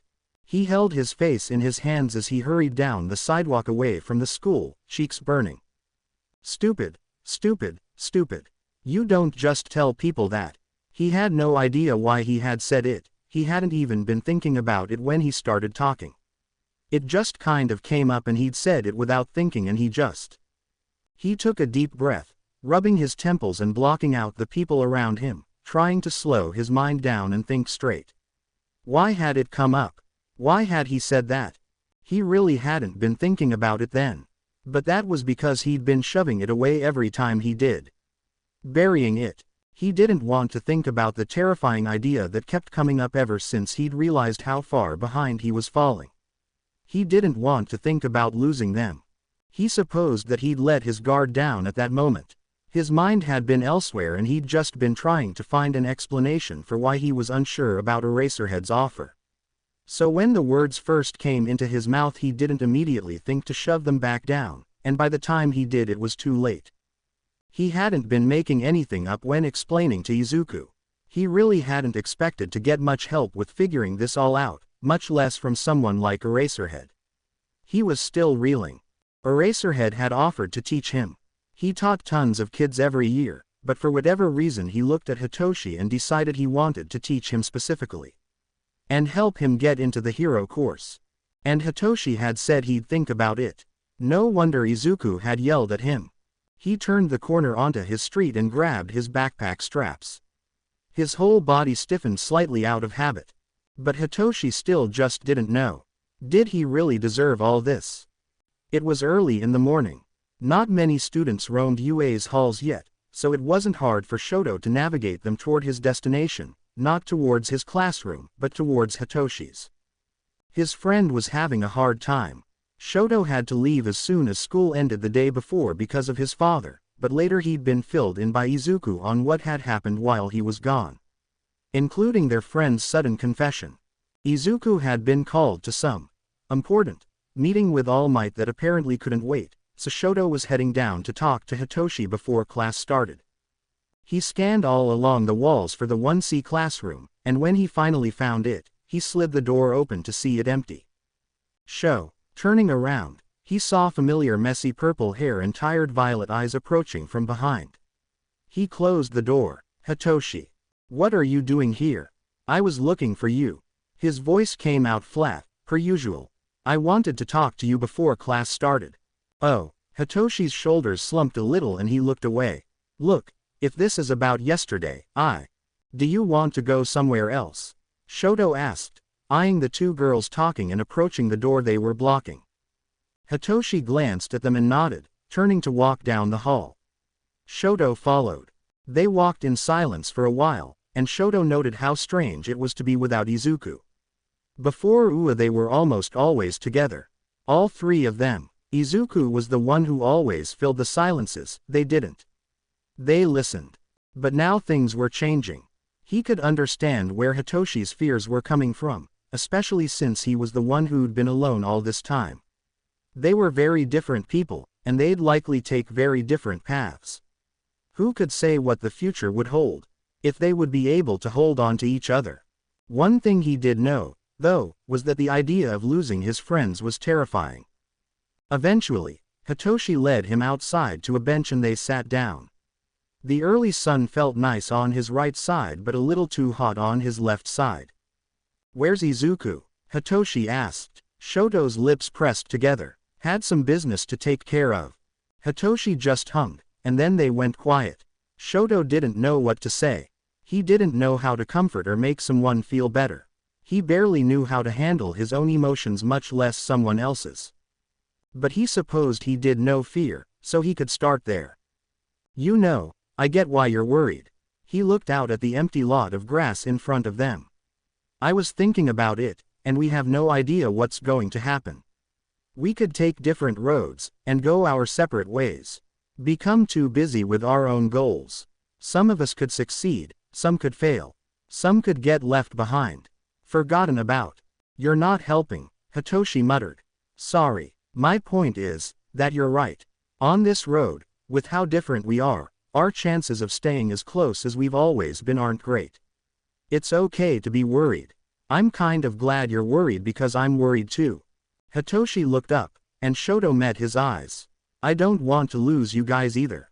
And I seriously doubt Izuku does." The violet eyes pulled away first. Shoto took a long breath. "Maybe it'll be hard, but the best we can do is keep trying." A soft cool breeze blew against his burned scar, and he let a small absent smile tug at his lips. "And no matter what, I don't think any of us will ever really be alone again." There was a long moment of silence. And then Hitoshi slowly nodded. "Maybe you're right." Shoto just nodded. "Forget it." Shoto looked over at his friend curiously as the purple-haired boy straightened and muttered to himself. Then he looked at Shoto with determination rimming his eyes. "I'm gonna catch up with you guys, one way or another. I swear it." Izuku was waiting outside of the classroom, fidgeting with his fingers waiting for Shoto to come back. His mind kept jumping anxiously between Hitoshi and the sports festival, which All Might had called him to talk about more. He perked up when he finally saw Shoto approaching. "How'd it go?" Shoto immediately turned to the door. "I think he's feeling better." Izuku slumped again. "Look, I'm sorry I didn't go too, but I promise All Might had an important reason." The dual-haired boy turned to him, little emotion behind his eyes. "More important than helping a friend who needed you." Izuku shrunk. Well, no, but it was." He bit his lip. I figured it was probably better for you to go anyway. I had no idea how to help." "But you did, obviously. I'll make it up to you both, I promise." Shoto kept eye contact with him for another moment before nodding and walking into the classroom. Izuku let out a relieved breath and followed. That was a horrible apology, he knew. But he really would make it up to them somehow. But he couldn't tell them about why All Might needed him. One for All was a secret. Izuku walked over to his seat and set his bag down. A lot of the class was already there and talking. They didn't have long before class started. His gaze lingered on the back of Kachan's head in front of him for a moment. He'd been a lot calmer since they got to Ua, and hadn't come after Izuku once since they were put against each other in the battle trials. Maybe it was because of Shoto. Speaking of Shoto, he had appeared beside Izuku again. "Izuku." Oh, yeah, Sho, since I already talked to Hitoshi, I think it's your turn to talk now." Izuku blinked at him. What do you mean?" Shoto cocked his head just a bit. "Something's been bothering you, I can tell. Since the USJ. And you haven't been sleeping." Izuku stared for a few seconds. Then he clenched his jaw and looked away. He thought he'd hidden his eye bags with makeup pretty well like Hitoshi had shown him before. But clearly, Shoto had noticed. Shoto leaned around to try and see Izuku's face. "Izuku." "Not now," he muttered. "Not here." Just tell me, Shoto spoke just loud enough for Izuku to hear, if it has anything to do with your brother. Izuku couldn't help but beep in a breath, his shoulders tensing. He knew. Of course he knew, he'd figured it out. He couldn't make himself look in his friend's direction as his heart raced, a cold sweat suddenly dripping down his back. Shoto was one of the smartest in the class. And he had known Tenko, he knew his quirk. He hadn't been there either time to see the quirk like Izuku had, but he had still probably heard enough to piece things together. Before Izuku had a chance to try and come up with a response, though, he was saved by Uraraka running up, Iida following behind. Izuku immediately forced his shoulders to relax and an easy smile on his face as he turned to them. Uraraka started chatting excitedly about a new cafe they wanted to try after school that they wanted to try with him and Shoto, and Izuku nodded along, ignoring his friend's constant gaze. One thing All for One had always prided himself on was being a man hard to surprise. He was difficult to sneak up on, nearly impossible to trick. From centuries worth of experience to even an even larger amount of quirks, he could always see something coming before it came. But this, he must admit, was a surprising new development. And an unpleasant one at that. All Might, his arch-nemesis, had used his own son against him. He'd given Izuku, blissfully unaware, hero-obsessed Izuku, his quirk. The quirk meant to destroy All for One. Logically he knew All Might most likely hadn't done it as an act against him. For one, the hero thought he was dead. And surely he didn't know Izuku was his son, right? But still, how dare All Might go in and get involved with his son? Giving Izuku one for all. That was just. Dad. He blinked, or would have if he had eyes, as Tamura's voice through the screen in the dark room in front of him pulled him back to the present. You there? He cleared his throat. Right. Focus. His voice still wavered. What makes you think that? Tamura hesitated just a moment. At the USJ, he used a quirk. He tried to punch me but Nomu blocked it. It was strong enough to make Nomu stagger. He couldn't deny he felt a twisted sense of pride at that. Ignoring the wires attached to him, he raised his arm to rub his forehead. Are you sure it was All Might's quirk? Dad. When he looked up at the screen, Tamura was giving him a look. He yelled smash. All for One bit down hard and barely kept from punching the wall. He was going to torture All Might just a bit before killing him for that. Izuku yelling that horrid catchphrase. He would throw up if he ever heard it. He gave a heavy sigh, pinching the bridge of his nose. Izuku didn't seem to recognize you at all, yes. Not as far as I could tell. Okay, good, he muttered. He'd already decided they would have to visit Ua again sometime, to get to All Might again and likely find his successor as well. He supposed part of that was already complete. Now they had even more reason to plan some other attack for the future. The sports festival was coming up, but that would be too obvious. They'd have tons of security for that. Maybe he could just sit back and observe the event, and learn about the class his son was in. And watch Izuku too. Win, mostly likely. At least there was that. They'd planned something else for the future. A way to get to All Might and his successor. Just for different reasons. Perhaps, he said, voice low, you should plan for a hard conversation, Tamura. Chapter text. School, study, train, repeat. Focus on the sports festival and getting ready for it, practicing one for all, and nothing else. That's what Izuku told himself over and over in the weeks before the national event arrived. He kept busy, never stopped. Because the moment he did, he started to think. Started to doubt, to fear, to question. Started to remember. And he didn't have time for that right now, not when All Might was relying on him to do well. Now the day had finally arrived, and Izuku stood at a crossroads between two hallways underneath the stadium where hundreds of people sat waiting for the sports festival to begin. In front of him, Hitoshi leaned against the wall, eyes down, arms crossed and finger tapping on his elbow. And to his left, Shoto stood with his hands in his pockets, eyes drifting between his friends. So, today's the day. Izuku's eyes trailed out the exit of one hallway where he could see the field and hear the crowds. Shoto just nodded. Hitoshi muttered, looks like it. Izuku looked over at his tired-eyed friend who, for once, looked nearly wide awake. He'd been practicing hard with Aizawa, and by himself, just for this. They'd only had a couple of weeks to train and the first 2 rounds were picked at random, so his training had mainly focused on hand-to-hand combat and training with support weapons for the 3rd round. Because apparently other courses were allowed to bring support equipment, meaning Hitoshi currently had a retractable staff attached to his belt, along with a few fake knives. "I hope you both know I'm gonna win," Shoto spoke up. He held his fist up and clenched it. "I'm relatively more powerful than both of you, and I will show my father I can win without his fire." Izuku didn't know what Shoto had been doing to train, but he did know it had been less spent with his father and more spent in the training rooms of UA, which was good. But despite the agreement they'd had before about sticking together and helping each other along during this path, Shoto had refused help from either of them while training for the festival.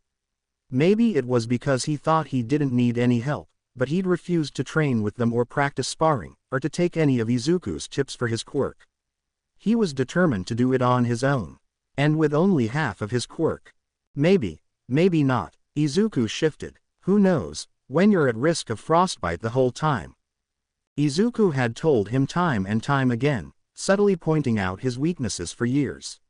He'd tried over and over, bit by bit to etch it into his mind that it would never work.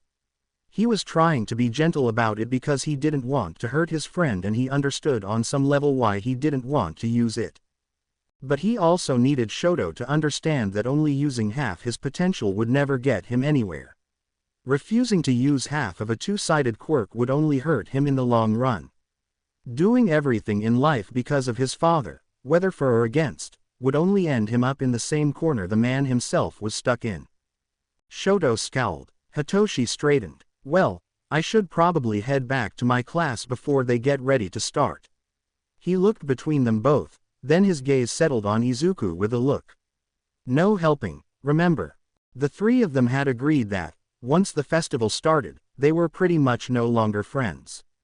There would be no teaming or assisting during the rounds, and no planning together in between. They'd play on their own, for themselves, as if they didn't know each other. They'd go against each other like they didn't know each other. They would under no circumstances go easy on each other. Izuku lifted his hand to his heart like he was taking an oath. "Promise." Hitoshi smiled and nodded, then looked at Shoto. "You know, you might want to listen to Izu. Don't get so cocky, Sho." He smirked, fingering his staff. "You might get more of a fight than you'd expect." He then turned and started down the hallway, lifting his arm in a lazy wave behind him. "See you in the first round, guys." Izuku waved back. "Good luck. That counts as helping." Izuku scoffed as his friend disappeared around the corner, then he turned to Shoto. The dual-haired boy was staring after Hitoshi with a strange, far-off look. Izuku elbowed him. "Ready." The taller teenager nodded and they both turned and started down the hall towards their own class's locker room, where they'd eventually walk out and into the field.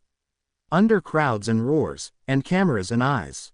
Izuku tried his best not to think about who out there might be watching him.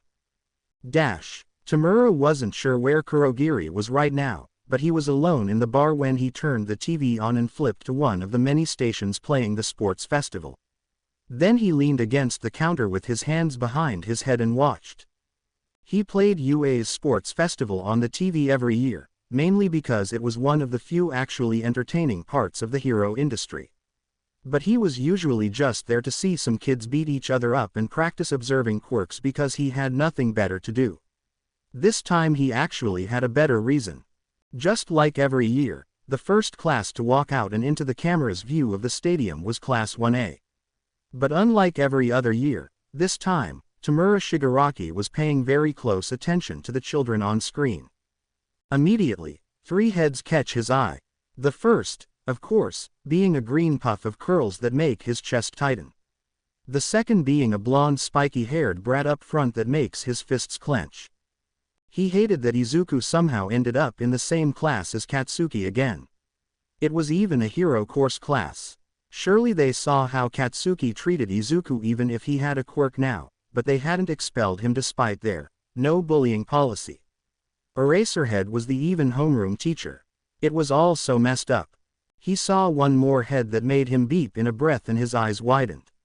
Red and white hair. Shoto was in Class 1A too. Well, no duh, why had he not thought of that sooner? Of course he was the number 2 hero's son. He'd probably gotten in on recommendations because of Endeavor. Of course he was in Class 1A with Izuku, they were probably still friends too. His eyes couldn't help but trail the half and half teen across the field until their class came to a stop. Their TV screen wasn't that great quality, so luckily he couldn't make out many details, up until they zoomed in on Shoto's face because, well, he was Endeavor's son. Tamura let himself look for about 3 seconds before he turned away, feeling suddenly sick, vision swimming. Shoto had hardly changed a bit. If anything, he might have looked more dull and emotionless, if that was possible. But his half-red half-white hair was exactly the same, one eye a teal blue and the other a light gray. Then there was the scar. It dug up memories he hadn't thought of in so long. He'd been there, not when it happened, but after. When Shoto was put in the hospital, he'd come to wait with Tuya, Shoto's older brother and Tamura's first and only best friend. But the hardest thing to see was Shoto's left side, which didn't remind him of his father like it did for most people. Instead, the red and white hair reminded him of how Tuya's gradually faded from red to white over the time Tamura knew him. The one eye was the exact shade of teal that Tuya's had always been.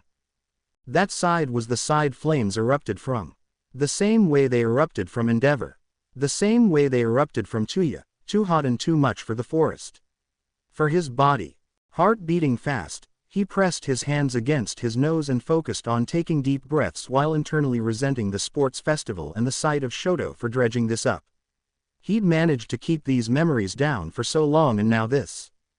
It felt like an eternity, but once he finally felt calm enough again, he risked looking back up at the screen and felt relieved when he saw the other classes coming out. Then that relief was traded for surprise when Class 1C appeared, a General Support Department class, and he recognized one of the kids there. Hitoshi Shinso, a kid Izuku had befriended on his first day of school. A kid who had always been called a villain for having the ability to control people. Clearly he hadn't made it into the hero course like he'd always wanted, but he was in UA with Izuku and Shoto. He'd gotten this far and he was still going. He felt a bit of pride rise up in him. He'd always liked the kid, and could relate to him in ways. He tried to focus on that and not on Shoto and Tuya, but he couldn't forever, especially when they showed all the classes and his eyes couldn't help but trail back to the dual-haired teen. Then suddenly the USJ came to mind, in which he'd attacked Shoto's class. He'd attacked Shoto. He swallowed hard and felt the color drain from his face as a thought came to mind. What would Tuya think of that? What would Tuya, who'd always wanted to be a hero, think of him now? Chapter text. You need to be focusing on your hero work more, came the light, irritated voice of his handler over the phone. Stop goofing around and take things more seriously. You're an adult, act like it for goodness sake, Hawks. Keigo mocked her with his hands, only half listening to her complaining as he opened the fridge and grabbed the milk. Are you even listening to me? He poured it in a cup. Do you think I am? She groaned. See, this is what I'm talking about. Look, you're an amazing hero with an amazing quirk. People love you, and you're climbing the ranks fast. Then what am I doing wrong? He closed the fridge a bit harder than necessary. It sounds to me like I'm doing everything you want me to be. Why should I change anything, There was silence for a moment as he picked up his glass of milk and took a drink, then his newest handler, Miyoki, sighed. I hope you realize the second anything starts going downhill the commission will be all over you. Oh, he knew. He just didn't care. I'm just trying to help. Thanks, but it's not needed. Keigo leaned back and closed his eyes. I'm doing just fine. You're only 20. Miyoki's voice was firm over the phone. He made a face. Why was it that these people loved to go back and forth from saying, you're an adult, act like it, and, you're practically a kid, you don't know anything. Like, come on, pick one. His wings twitched as he felt someone approach his door. I'm gonna go now, Miyoki. Hawks, see ya. He reached over to the phone on the counter and hung up. A second later his front door across the living room popped open. I have arrived. He took another long sip of his milk before looking up at the bunny-eared girl shutting his door as she dropped a bag on his coffee table. "And I brought snacks." He walked towards her and grabbed the bag to peek inside. "Nice. Who were you talking to?" He shrugged, dropping onto the couch and reaching in. "My handler." He didn't feel like talking about the commission right now. Luckily she just hummed in response. Then she grinned. "You ready to lay in bed all day and watch a bunch of kids beat each other up?" Keigo laughed and grinned back. "Am I ever?" He turned the TV on and flipped to the channel where the UA's first-year sports festival would be playing. The two of them made time to watch at least one of the three together every year, and this was the one they both had time for. "You've got popcorn made, right? Package is above the stove." She slumped with a sigh and turned toward the kitchen, grumbling about having to do everything around here. Keigo snickered. On the TV, the ads ended a moment later and Present Mike's boisterous voice welcomed everyone to the UA's annual first-year sports festival. "Rumi, hurry up, it's starting." With the sound of kernels hitting a bowl in the background, he leaned back against his hands. He cocked his head as Present Mike introduced his partner in commentating, a hero named Eraserhead. For some reason that sounded familiar, but he couldn't quite place where he'd heard it. Then the first class started walking out, Class 1A of the hero course. Keigo scanned the little hero fledglings on the screen. Then he did a double take. Blinked, leaned forward, blinked again. His mouth dropped open and he stood. Rumi. She leaned into the living room, popcorn popping in the microwave behind her. "What, bird brain?" He pointed at the screen without a word, and with a questioning look she walked forward to better see what he was seeing. It took her a minute to scan the group of kids that had stopped in the center of the field, but eventually she let out a small gasp. As that, Keigo was grinning as he nodded, wings fluttering. They got in. Once the screen switched, the two looked at each other and Rumi grinned too. Then Keigo leapt onto her and they both laughed in a celebratory hug. They got in. They hadn't talked to Izuku and Shoto in a long time. Years. But they remembered the little kids they used to spend time with, of course they did. They also remembered the kid's friend Hitoshi. They remembered them almost as clearly as they remembered the Izuku and Shoto's older brothers. Chuya and Tenko. Keigo and Rumi had been close friends with the two boys throughout middle school, and by extension, saw their younger brothers often as well. But that all kind of fell apart after Chuya died. Tenko had kind of shut them out and stopped talking to them, and they never saw the little boys anymore since they were still in elementary school. Then eventually Tenko had disappeared from school, and just when Keigo and Rumi had decided they wanted to try talking to him again since he hadn't looked so great in the days before. They'd headed over to Izuku's school to ask where he was, but all they'd gotten from the boy was a solemn, "I don't know." It hadn't taken too long after that for them to hear some rumors about Tenko running off with his dad to America. The two of them didn't believe it. But they did know Tenko never came back to school. They'd wanted to talk to Izuku again, at least check on him, but around the same time the commission had reached out to them both and they'd gotten into an argument about whether or not to accept. They never got a chance after that. The bunch of friends had always shared the dream of wanting to become heroes. All for different reasons, and some maybe more than others, but they'd all wanted to be one. Well, except Tenko maybe.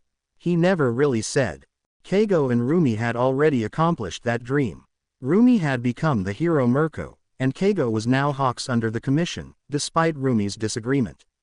Chuya, well, Chuya had never really had a chance.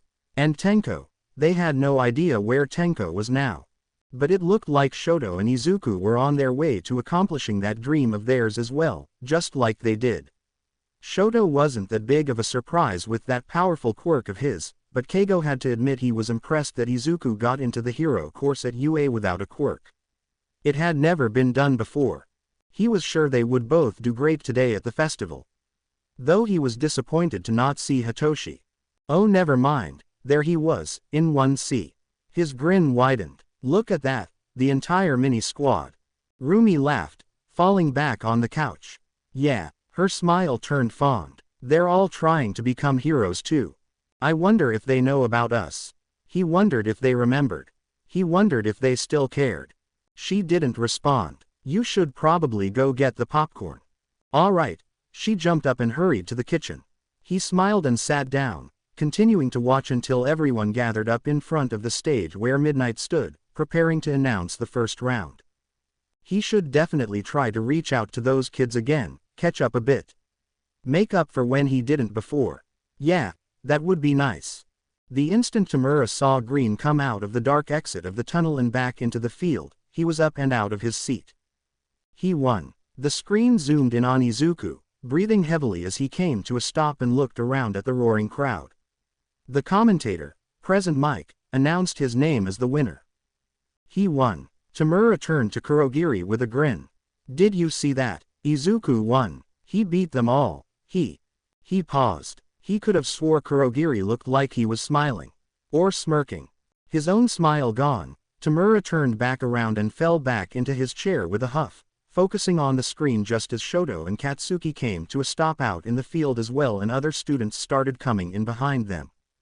A small smile came back as he caught sight of the death glare Katsuki was sending Izuku's way.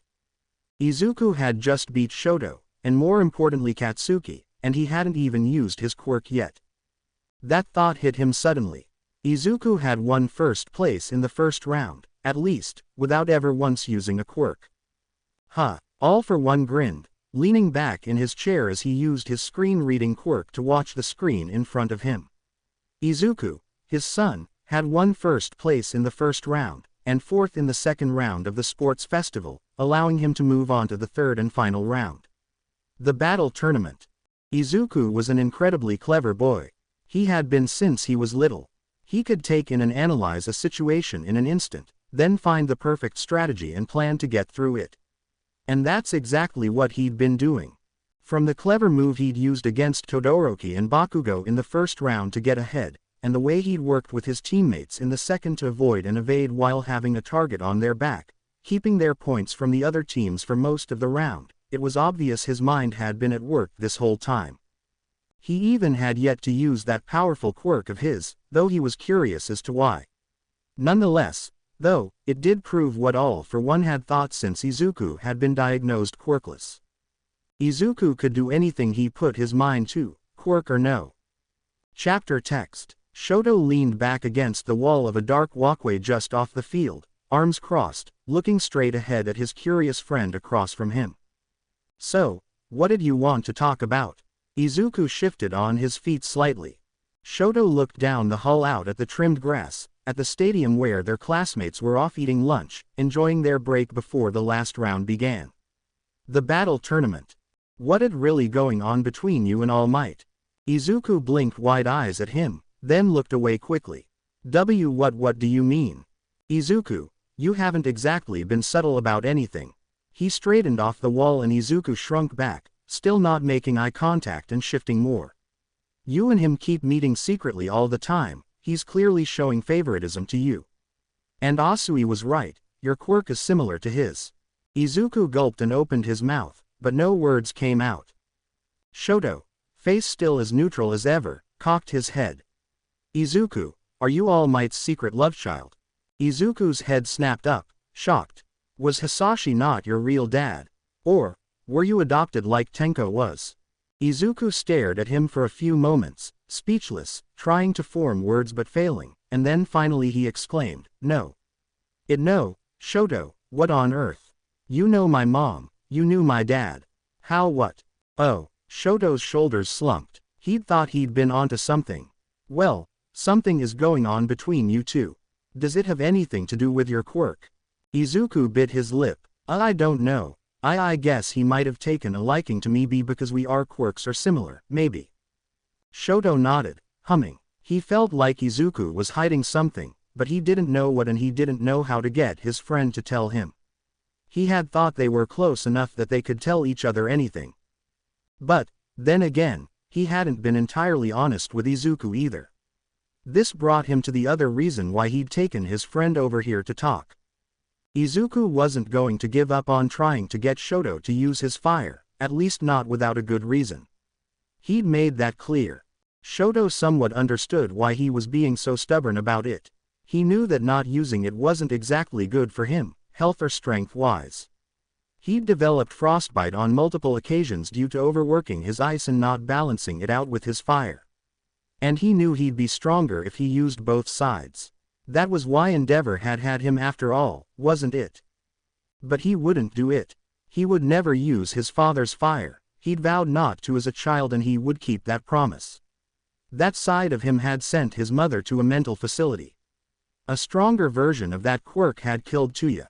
Fire had only ever hurt people, his family. Him. He would not use it. Izuku needed to understand that, but he didn't. He didn't understand because he didn't know. He knew more than most, but not enough. The only way to get him to realize that he wasn't going to change Shoto's mind was to get him to understand why. After everything, Shoto thought he'd owed Izuku this explanation for long enough anyway. "Did anyone ever tell you how I got my scar?" He absently raised his hand to touch the burned flesh around his eye. Izuku blinked up at him, caught off guard by the subject change. I mean, Mom told me that you got burned. But I didn't hear what happened, no." He nodded, then took a breath. "It was my mom. She dumped boiling water on the left half of my face because she couldn't stand how much it looked like my father." Izuku was struck speechless, mouth agape. Realizing he wasn't getting a reply, Shoto went on. "My father never cared about us, only our quirks. He wanted to create someone who could surpass All Might. That's why he married my mother. I was that ideal child. He crossed his arms. He abused me throughout my childhood in the name of training, so that I would become stronger. My siblings were all failures and therefore neglected." As an afterthought, he added, "including Tuya." Izuku just slightly winced and then stared at him for a long moment. Shoto did not meet his friend's eyes. "Shoto, do you understand now?" Shoto looked up at Izuku. "Why I will not use my father's fire." Izuku clamped his mouth shut, face unreadable. Then he sighed. "I do. But I still don't think it's a good idea." Shoto hummed. "It's good I'm not looking for your approval then." He turned and exited the hallway, refusing to let himself feel anything as he walked away. Izuku exited the hallway as the first match of the first round was announced, starting towards the raised platform in the center. He'd hardly seen Hitoshi up until now. In the first round he hadn't seen him at all. He was pretty sure he'd gotten one of the last available places. His quirk and training couldn't help him in a race, but Izuku was glad he'd made it. He was certain he'd used his quirk on his teammates in the cavalry battle, though. That's why Ojiro and the Class B kid had dropped out. He'd managed to get third place then, just above Izuku's group. He started up the stairs, not quite able to block out Present Mike announcing his name and the roar that came with it. But then Present Mike announced his opponent at the same time as he saw purple hair pop up above the other side. Now he and his friends were going head to head, and Izuku was willing to admit he was nervous. He knew when he was at a disadvantage. At the top of the platform, Izuku crouched into a fighting position, running the situation through his mind the same way he had been since he found out it was coming. Neither of them would be able to use their quirks. Izuku knew not to respond to Hitoshi and fall under his control, and he couldn't use his own and risk breaking his bones this early. So this would be a quirkless battle. Hitoshi had been training with a hero for weeks before this on how to fight quirkless, martial arts and with weapons, which he had, although not real. Izuku had nothing of the sort. He knew some basic martial arts and had studied fighting styles, plus had fought against Hitoshi a time or two. But that was still severely less. Hitoshi fell into his own fighting stance, already fingering the compressed staff in his belt. All Might had never even mentioned fighting quirkless. Izuku didn't even think the man knew how. And Izuku had been too focused on trying to control his quirk to think about teaching himself. Which might have been a mistake. Izuku knew right now his biggest asset was his mind. He needed a plan, a strategy. He knew Hitoshi. What were his strengths, his weaknesses? Present Mike called for the match to start, and Hitoshi extended his staff, immediately rushing forward and around to strike. Or, what were Eraserhead's weaknesses? He dodged the staff just in time and barely caught a glimpse of Hitoshi's wide eyes, using the force of his friend's strike to propel himself upwards, gripping onto the staff with both hands as he vaulted over Hitoshi's head. Once high enough, he aimed a flick of his fingers down at the ground. Immediately a cloud of dust flew up and swarmed the arena, making it impossible to see around him. And to see around Hitoshi as well. Hitoshi slumped down the staircase and off the platform, clutching his side, Izuku walking down behind him even though he was supposed to be going off the other end. "Are you okay?" His friend came up beside him. The side of his jaw was bruised from where Hitoshi had gotten a good blow in. "Never been better," Hitoshi grunted. He held his hand out and Izuku handed back the staff that he'd stolen during the match. "I had no idea my own weapon hurt so bad. I think I owe you an apology for every time we sparred." No, I think I just," Izuku hesitated, "hit harder than you." Hitoshi made a face and opened his mouth to refute that, but then paused when he remembered the entire beach Izuku had cleaned for training before UA. "Yeah, okay, fair." The two of them entered one of the dark hallways and started down it towards Recovery Girl's office, falling into silence. Hitoshi felt like he should say something like, "Congratulations," or, "Good job," but for some reason that felt weird. Or maybe he was just being jealous. "I'm sure you did enough, you were really impressive out there," Izuku tried to reassure.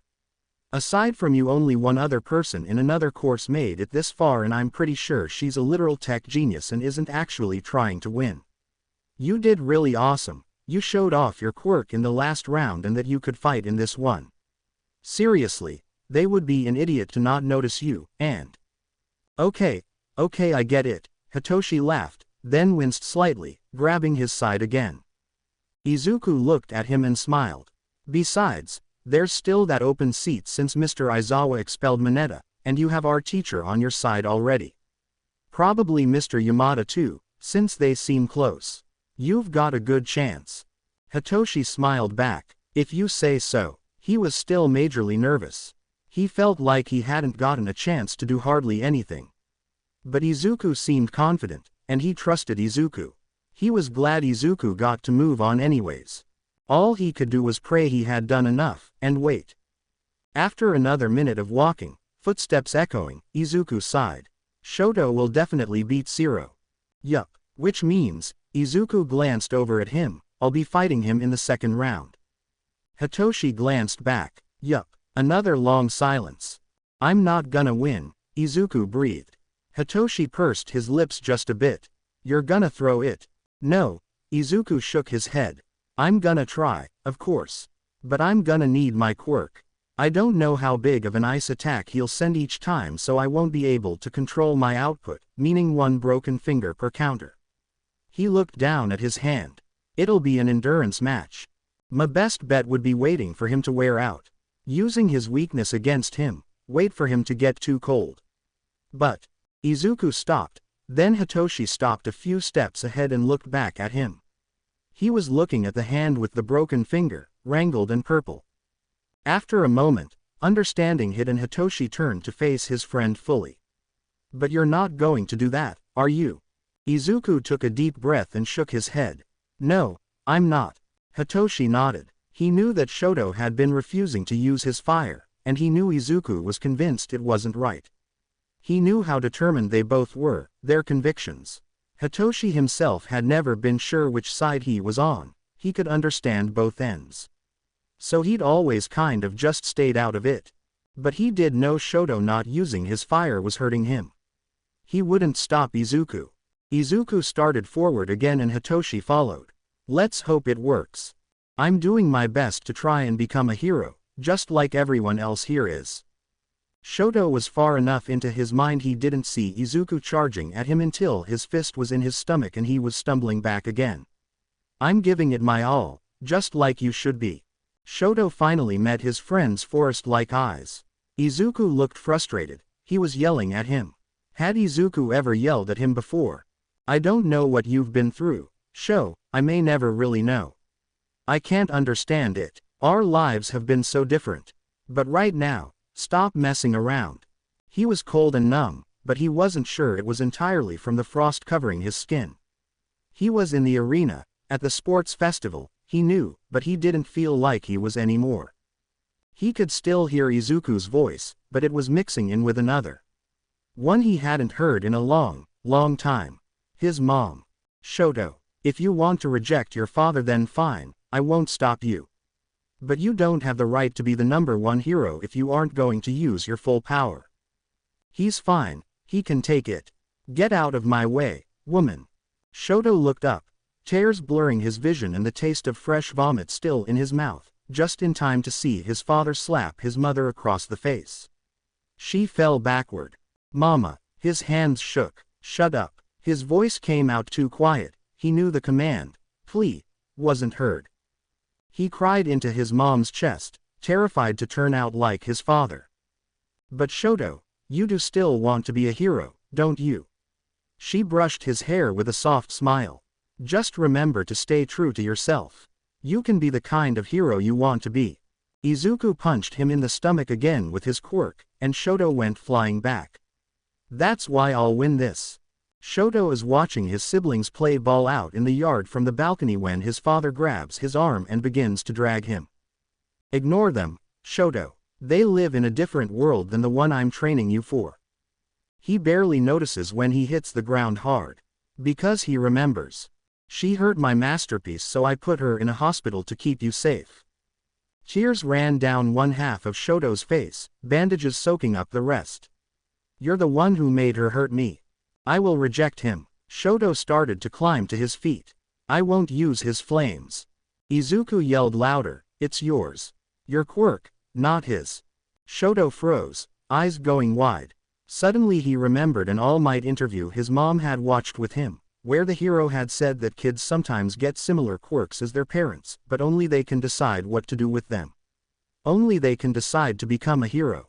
As the memory surfaced, Shoto felt warmth spread through his body, heat he hadn't allowed himself to feel in years. His own. His skin began to tingle, steam rising as he finally accepted what he'd denied for so long. He hadn't realized how much he'd forgotten. She'd shown him that video because he'd been scared of becoming his father. Just remember to stay true to yourself. You can be the kind of hero you want to be. There was his mother's voice again. You are not a prisoner of your lineage, Shoto. It's okay to use your power to become who you want to be. He smiled, hot tears in his eyes, and his body burst into flames. Chapter text. When Izuku came out onto a balcony overlooking the field, it was to see Kacchan and Kirishima already fighting their match. That meant as he looked at the screen on the other end, that Iida and Tokiyami had already finished theirs. It looked like Iida had won. He smiled, happy for his friend, but he wished he could have seen it. He looked back down at the arena, where Kacchan was dodging strike after strike by his fully hardened opponent. He was a bit surprised to see Kacchan on the defensive, but then again, while Kirishima's quirk seemed simple on the outside, it was still incredibly effective. Kacchan's blows from his quirk were unable to do anything to Kirishima's hardened state, but he on the other hand could deal plenty of damage if he managed to land a hit. Kacchan had several scrapes while the redhead seemed unharmed. Then again, all quirks had a limit. That must have been Kacchan's plan, to drag this on until Kirishima started to wear out. That's why he wasn't delivering any of his own blows, not wasting his own energy but letting Kirishima expend all of his. You're muttering again. Izuku jumped and spun around to see Shoto walking out of the hallway towards him. Did you not bring your notebook? Ah, was I? He rubbed the back of his head. Sorry. No, I have it, it's just in my bag back in the locker rooms. Shoto came up to stand next to him, and suddenly Izuku felt a little bit awkward. He wasn't sure what to say, they hadn't talked since their match. Since he said everything he did. He felt bad. Now that he'd calmed down, and wasn't so frustrated, he could see how some of the things he'd said he probably shouldn't have. He could see how Shoto hadn't been focused but seemed to be somewhere else during a big part of their fight. He needed to say something, but what? What was he supposed to say after everything he'd learned today? After everything he'd said? Oh, who was he kidding? He should just apologize. He took a breath in. Hey, Shoto. At the same time, his friend turned and softly said, Izuku. They both paused. Then Izuku giggled. Yeah, with an almost smile. Shoto shook his head. You go. Izuku nodded and looked away again. I just wanted to say I'm sorry. For what I said while we were fighting. His friend tilted his head at him, but he ignored it. I was just frustrated, but I should have been more considerate about something so sensitive for you. I'm sorry.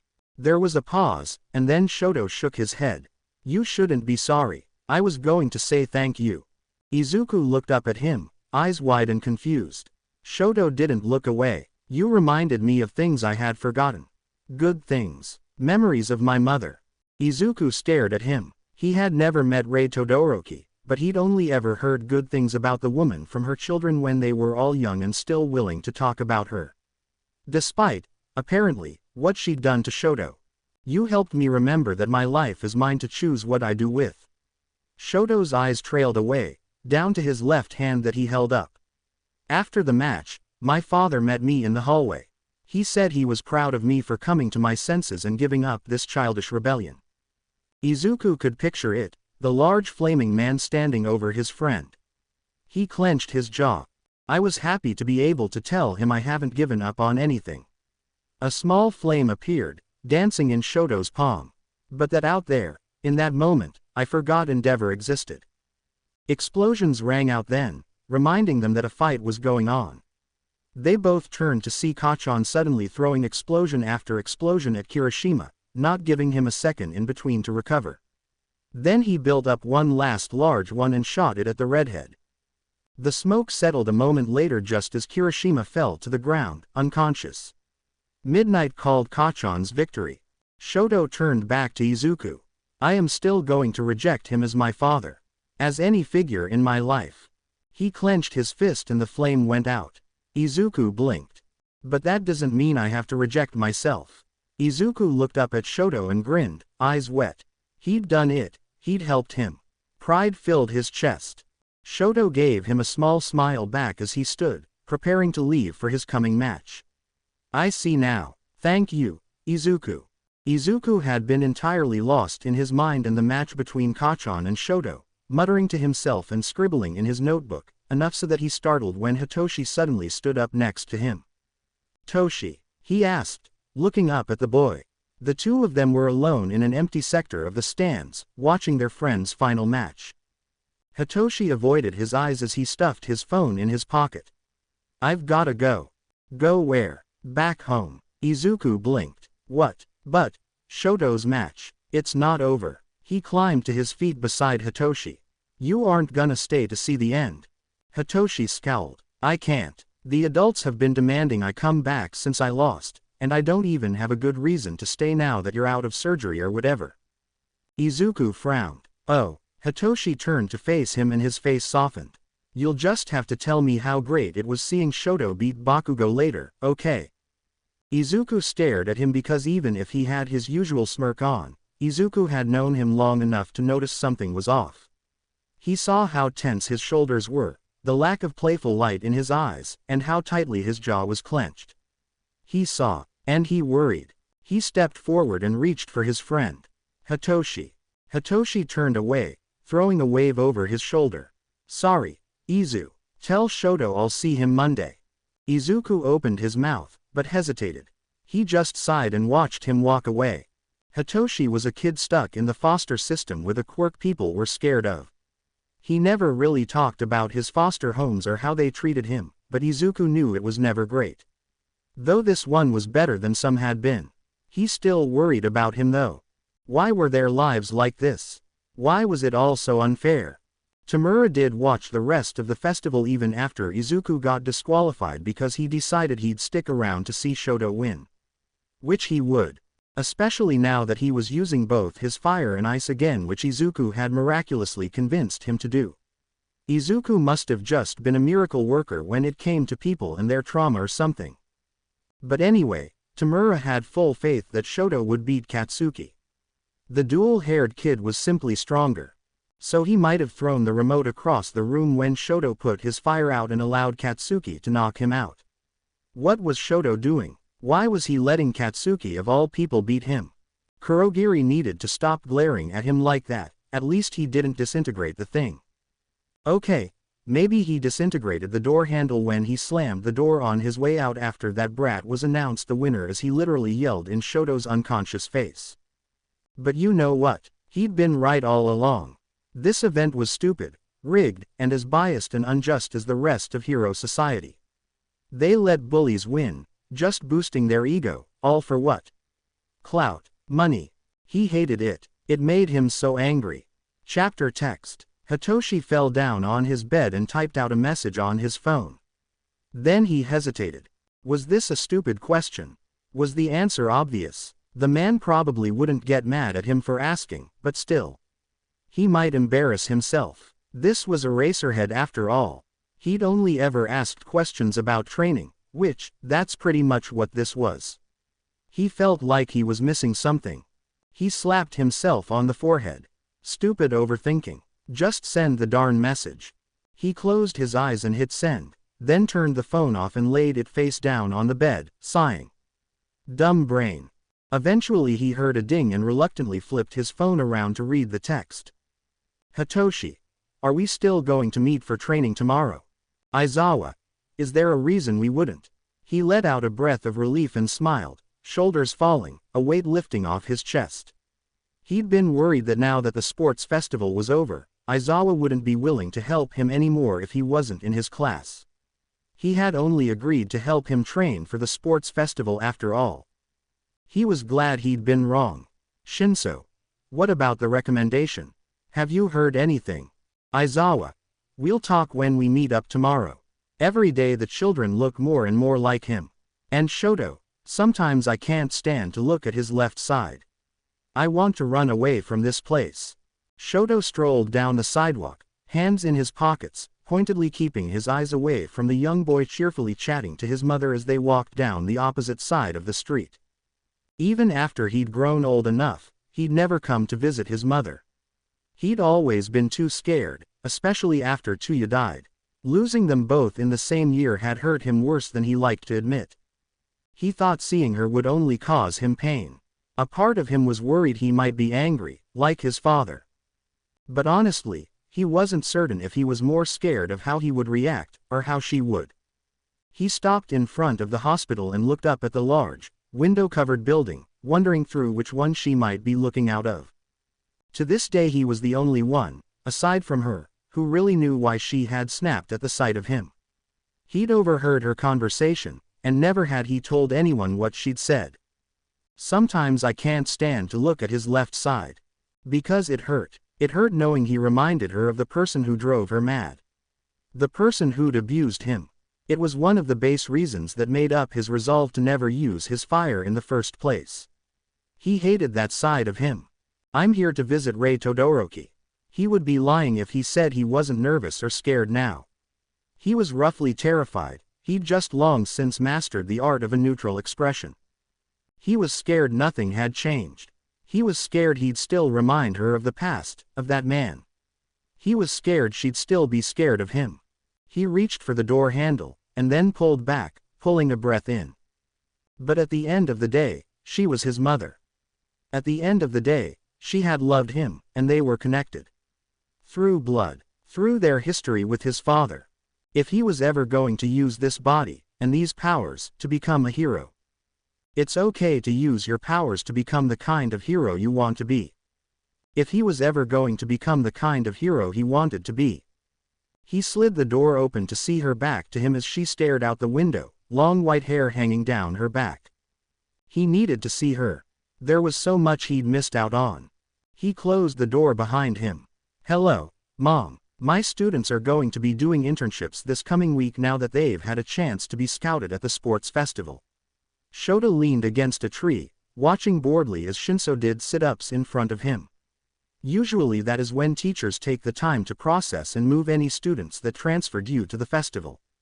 In between breaths, Hitoshi huffed out, okay. Cool. That doesn't answer my question. Shota hid a tiny smirk in his capture weapon.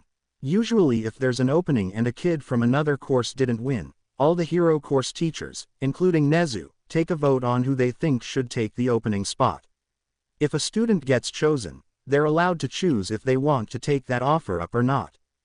Shinso stopped and looked at him. Shota rolled his eyes but continued. I've mentioned you to the other teachers, they know that I've trained you. I've tried to put in a good word for you where I can. But in the end it's their choice. Shota met the boy's eyes.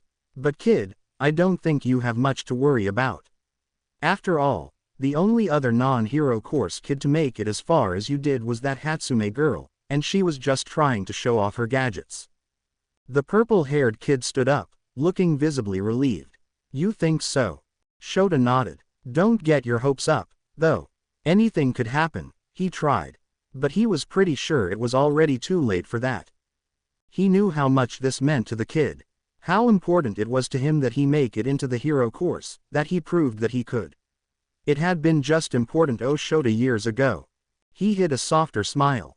Get back to work, kid. I'm worried about Iida, Izuku muttered as he walked away from the school, the sun setting and casting everything around them in orange. Uraraka and Shoto walked beside him. Shoto had slowly started to warm up to Izuku's other friends in the class. Yeah, Uraraka hummed. He seemed off today, quieter than usual, and he rushed out so fast after class was over. Do you guys think something happened?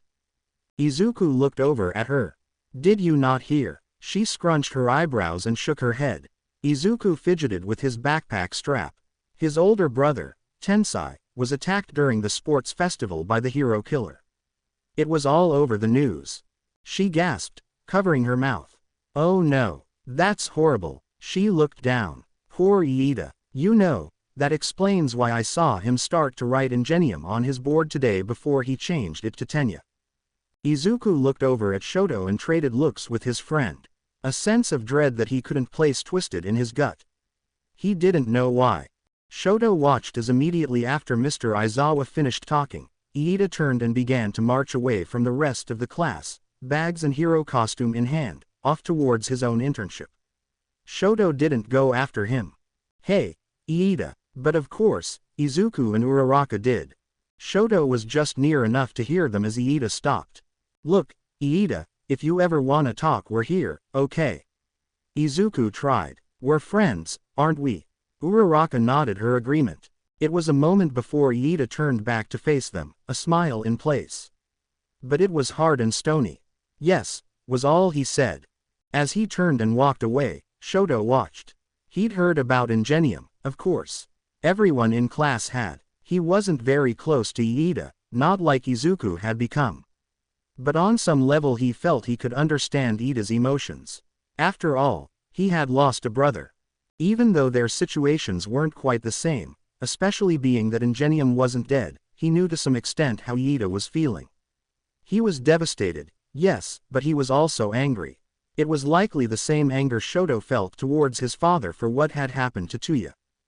And because of that, he was worried. He was worried about what Iida was planning by going on an internship in the city where Stain had most recently been seen. Where he'd attacked his brother. But there was nothing Shoto could do. He himself had chosen to go on an internship with the very man he hated, because as much as he hated him, he needed to learn how to use fire somehow.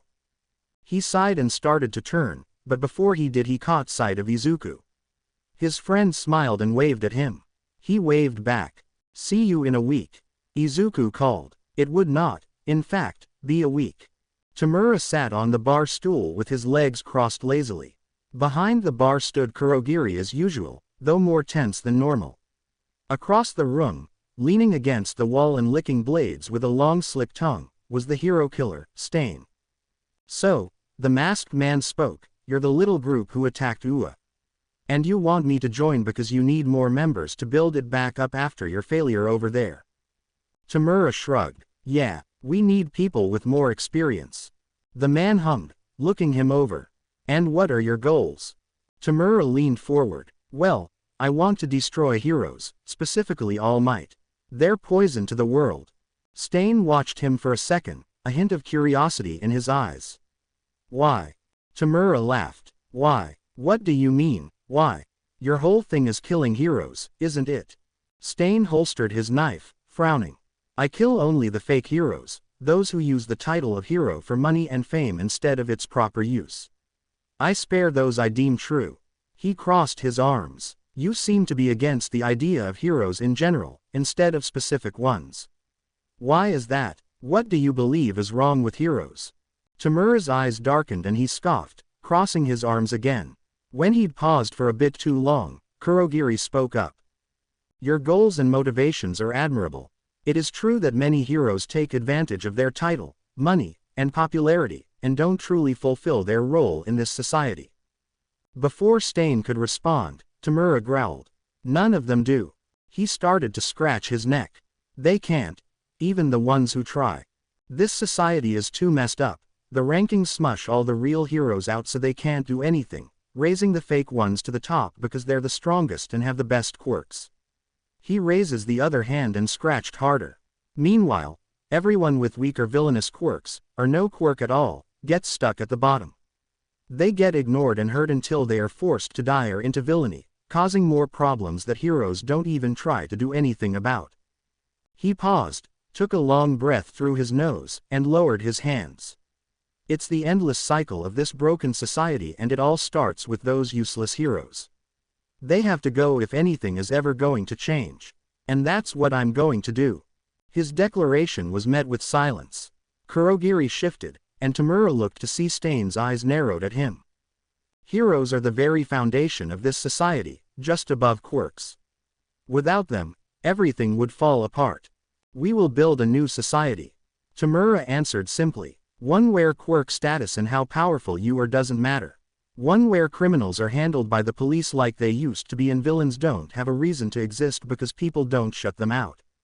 Stain stared at him, then gave a low chuckle. So you want to change this society to fit your ideals, you understand how that needs to happen, and you're willing to do whatever it takes to reach that goal. Tamura shrugged. Basically. The man hummed again. Why should I join you? You want to spread your message, don't you? Tamura didn't miss a beat. You want people to see you and what you're doing. Well, I can promise you that we're going to catch lots of eyes from here on out. We already have, haven't we? The man blinked at him slowly and looked him up and down once again. By humiliating yourselves. Tamura dropped his hands into his lap, fists clenched, frustration growing. We managed to break into UA and give a real challenge to the #1 hero. Who else has ever managed that? The man raised an eyebrow. But you did not accomplish your goal. You failed. Tamura growled and started to stand, but then he felt a hand on his shoulder. We did not accomplish our entire goal, this is true. Kurogiri's eyes were locked on Stain, voice quiet and monotone, but serious. Tamura simmered behind him. But that does not mean we failed. The world now knows our name. We delivered our message. Tamura sat back down and crossed his arms as Stain took in Kurogiri's figure. We want to help you deliver yours, in exchange for your assistance. Stain's eyes trailed back over to Tamura and he hummed. Stain held the hero dressed in a silly costume pinned against the wall, his knives piercing both shoulders. Warm blood dripped down the blades. I can't move, the fake hero whimpered. Stain scowled slightly as an explosion rang out from in the distance. They're being so noisy, he muttered, ignoring the other man. Annoying. He had agreed to work with the League of Villains, as they call themselves, under the condition that he be allowed to freely continue his work. The young man agreed, muttering something like, kill heroes all you want. Less work for me. He let Stain know that tonight they'd issue an attack that would both lure out more heroes for him to do as he pleased with, and provide a distraction for him to work in the shadows of. He pulled a knife out of the body and licked up the blood. He couldn't care less what that child did, but he could perhaps be less disturbing. Stain heard the footsteps just an instant before a kick was flying in his face, and he flung his sword out to block. The person, in a white suit and helmet, went flying back, hitting the ground. His helmet tumbled off. A child, Stain growled. This is no place for children. The boy looked up at him, a look of hatred in his eyes. I am Ingenium. Do you remember that name, Stain? You ruined my brother's life. Stain stared at him. Yes, now he recognized that suit. That name. Ingenium was a hero he'd never meant to harm, he was no fake. But he'd gotten involved, just as this child was now. Why are you here? He asked coolly. The boy began to climb to his feet. I will avenge my brother. I will kill you. Stain shook his head in disappointment. You are as fake as all the others of Purged, willing to kill for the sake of revenge. Get out of here, he pointed his sword at the boy's face. Now. He took no delight in hurting children who still might change, but he would. This would be the only warning. The boy glared, knocked the sword aside, and lunged. Izuku darted in between flames and rubble, dodging debris and crossfire. He let his eyes trail to the side where a bunch of heroes were fighting against a Nomu with wings. He gulped and kept running. He'd completely lost Gran Torino after the train. He wasn't even sure where he was going right now. He couldn't fight, but he could get civilians out. Help! He ran over to a woman stuck under a fallen piece of concrete and started struggling to lift it. But eventually he got it up enough, and she carefully pulled herself out. "Are you okay?" he asked in between breaths after setting the rock back down. She nodded, tears in her eyes as an explosion rang out to the right. He pointed down the street. "Okay, you've gotta run that way. Try to get out of here fast." She nodded again and took off. Izuku started to look around again for more people in danger, but then he caught sight of a purple flicker out of the corner of his eyes and he looked toward it, up at a rooftop. He froze as he locked eyes with a villain, the cause of this whole mess. The cause of the USJ, as well. Blue hair, and red eyes. Tamura Shigaraki. And yet that's not who he saw.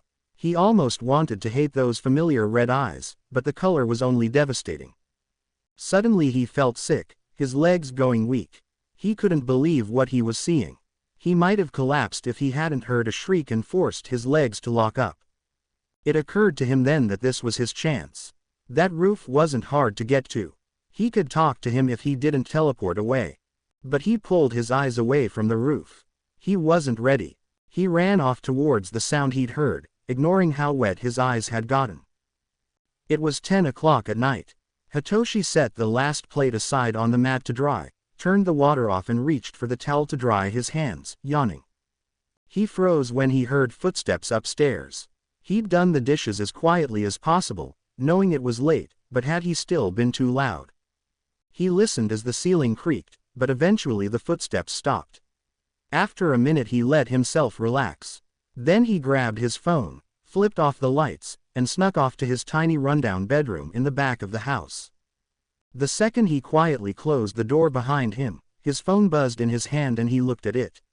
His eyebrows scrunched together. Izuku had sent his location, with no context. What, why, and why was he in Hosu?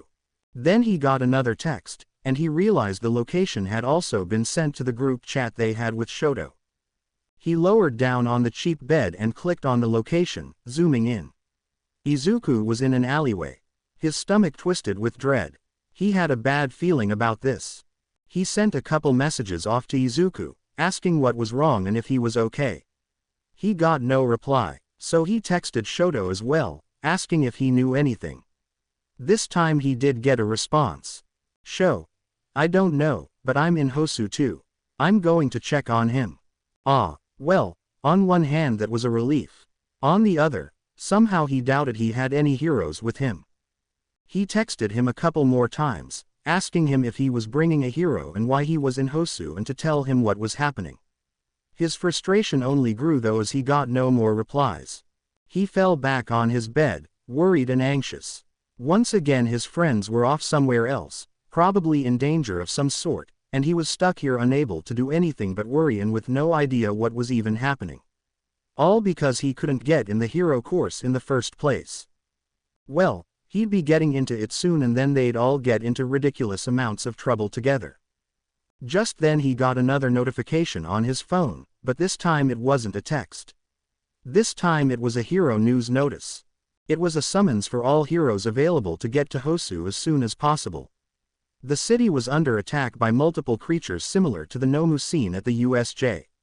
It showed a picture of a lot of the main sector in flames already and heroes fighting against monsters. There was another of two blurry-looking figures looking down from on top of a roof. He hadn't been at the USJ, but he'd heard his friends' descriptions enough to recognize what he was seeing. Barely breathing and hoping he wasn't too late, he stumbled to his feet and out his bedroom door, pulling up text messages again. "Shinso. Take me with you. Aizawa." "What, Shinso? I know you're going to Hosu. I'm already on my way to the bus station. Take me with you." "Aizawa. Kid, no. I can't do that. You saw how dangerous it is over there and you're not even in the hero course yet. Shinso. I'll stay out of the fights, I promise. But Izuku and Shoto are both there. I think Izuku's in trouble. Shinso. Please, I need to be there. Aizawa. Fine, but if you engage in anything you can forget about the hero course, understood?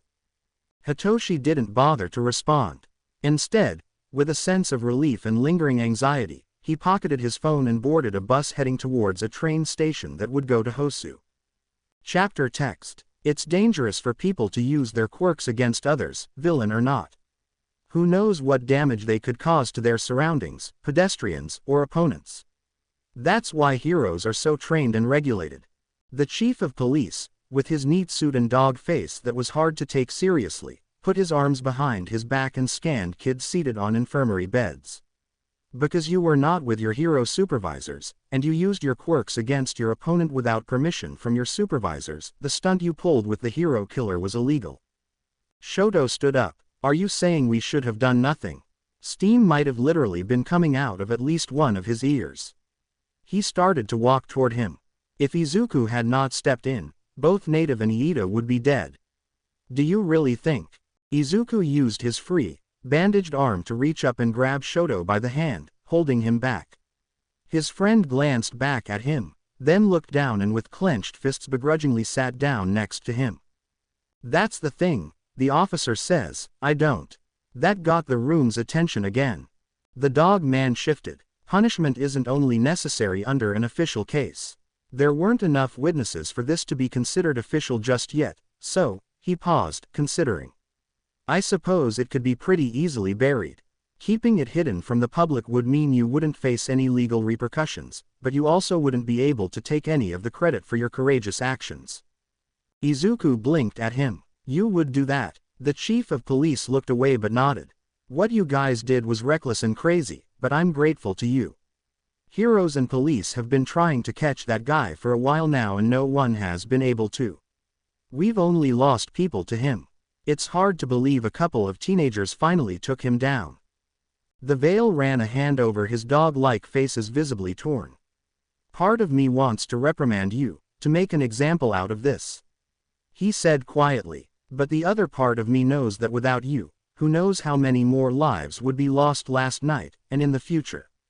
So I'll bury it, for now. Izuku stood up. Thank you so much, sir.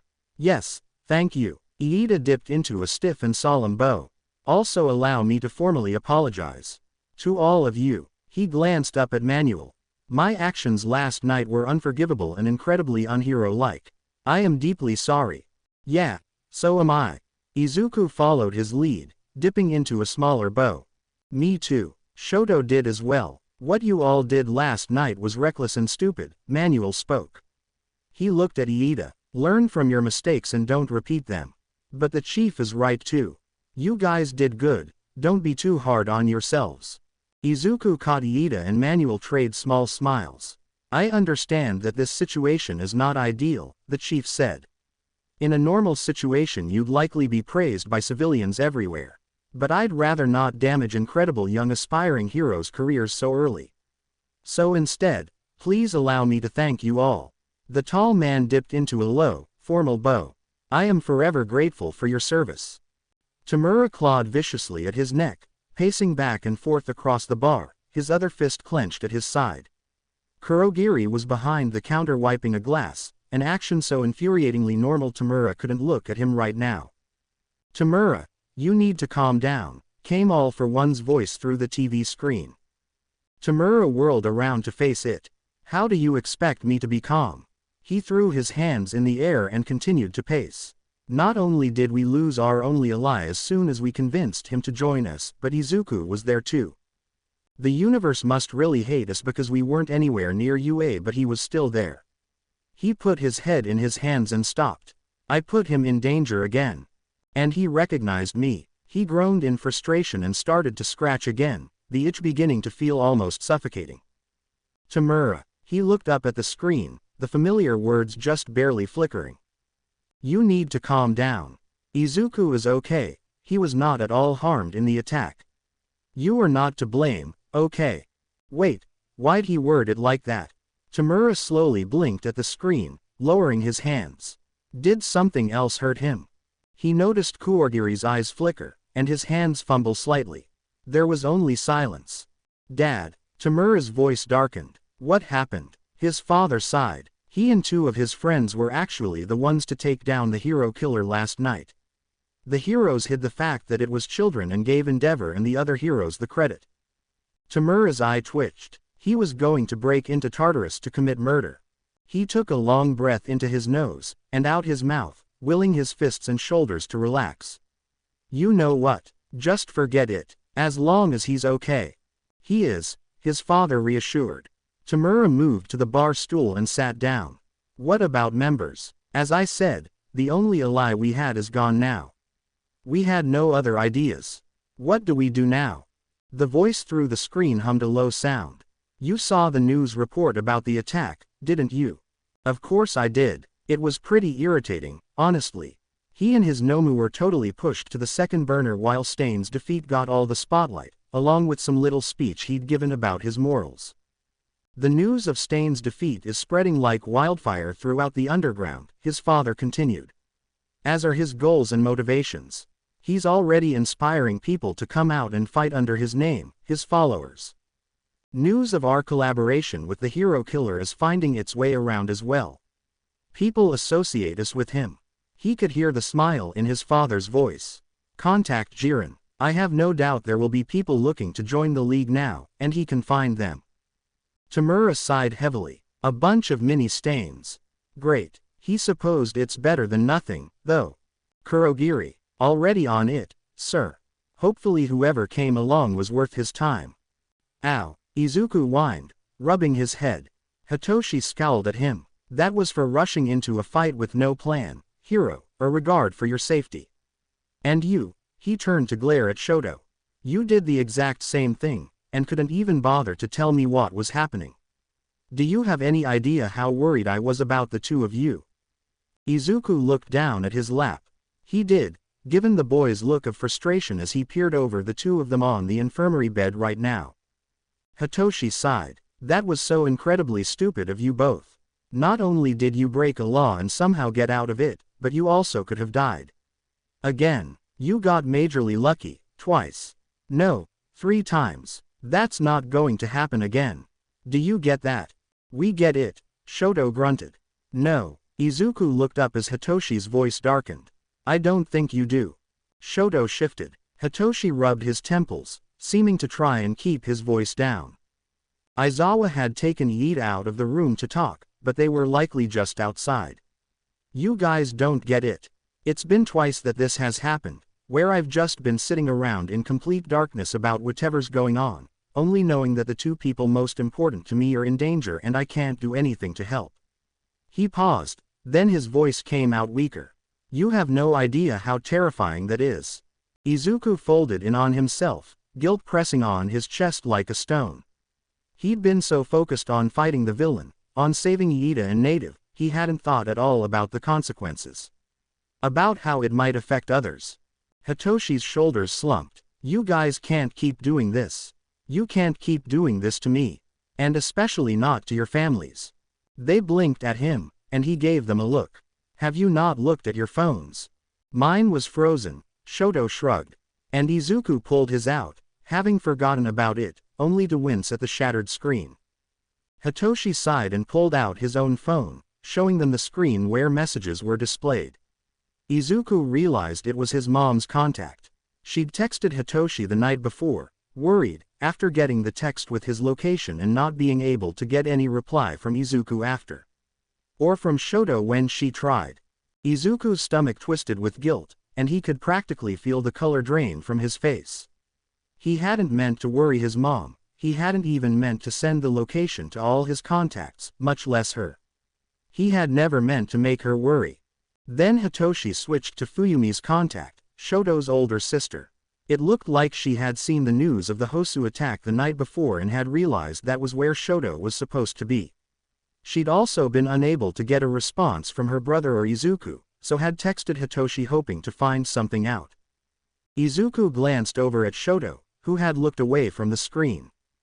I didn't tell either of them what happened if that's what you're worried about. Hitoshi pocketed his phone again and crossed his arms, looking at them both. You have people who worry about you, you know. Stop taking that for granted and throwing safety to the wind, okay? Izuku nodded sheepishly. So did Shoto. They fell into silence for a long moment, and Izuku wasn't sure what he was supposed to do. But then Hitoshi gave a shaky breath out and let his arms drop. Izuku felt horrible. They'd really scared him, hadn't they? He raised his head and opened his mouth to speak, but was cut off suddenly as an arm wrapped around him and he was pulled out of his chair to his feet. Shoto grunted as the same thing happened to him. Hitoshi pulled both Izuku and Shoto into a hug, his arms wrapped around them tightly, almost desperately. You two really are amazing. You defeated the hero killer, for goodness sakes. He gave a shaky laugh, his breath hitching. Izuku wrapped his arms around his friend, squeezing him back. I'm sorry, Toshi. He blinked as he started to feel his own tears creep up. Me too, Shoto muttered, gently patting both his friends' heads. Hitoshi sniffed and pulled away with a small smile, failing to hide his tears. I know. I'm still mad though. To be continued. I hope you enjoyed this story. Also remember to subscribe and like this video. See you in the next video.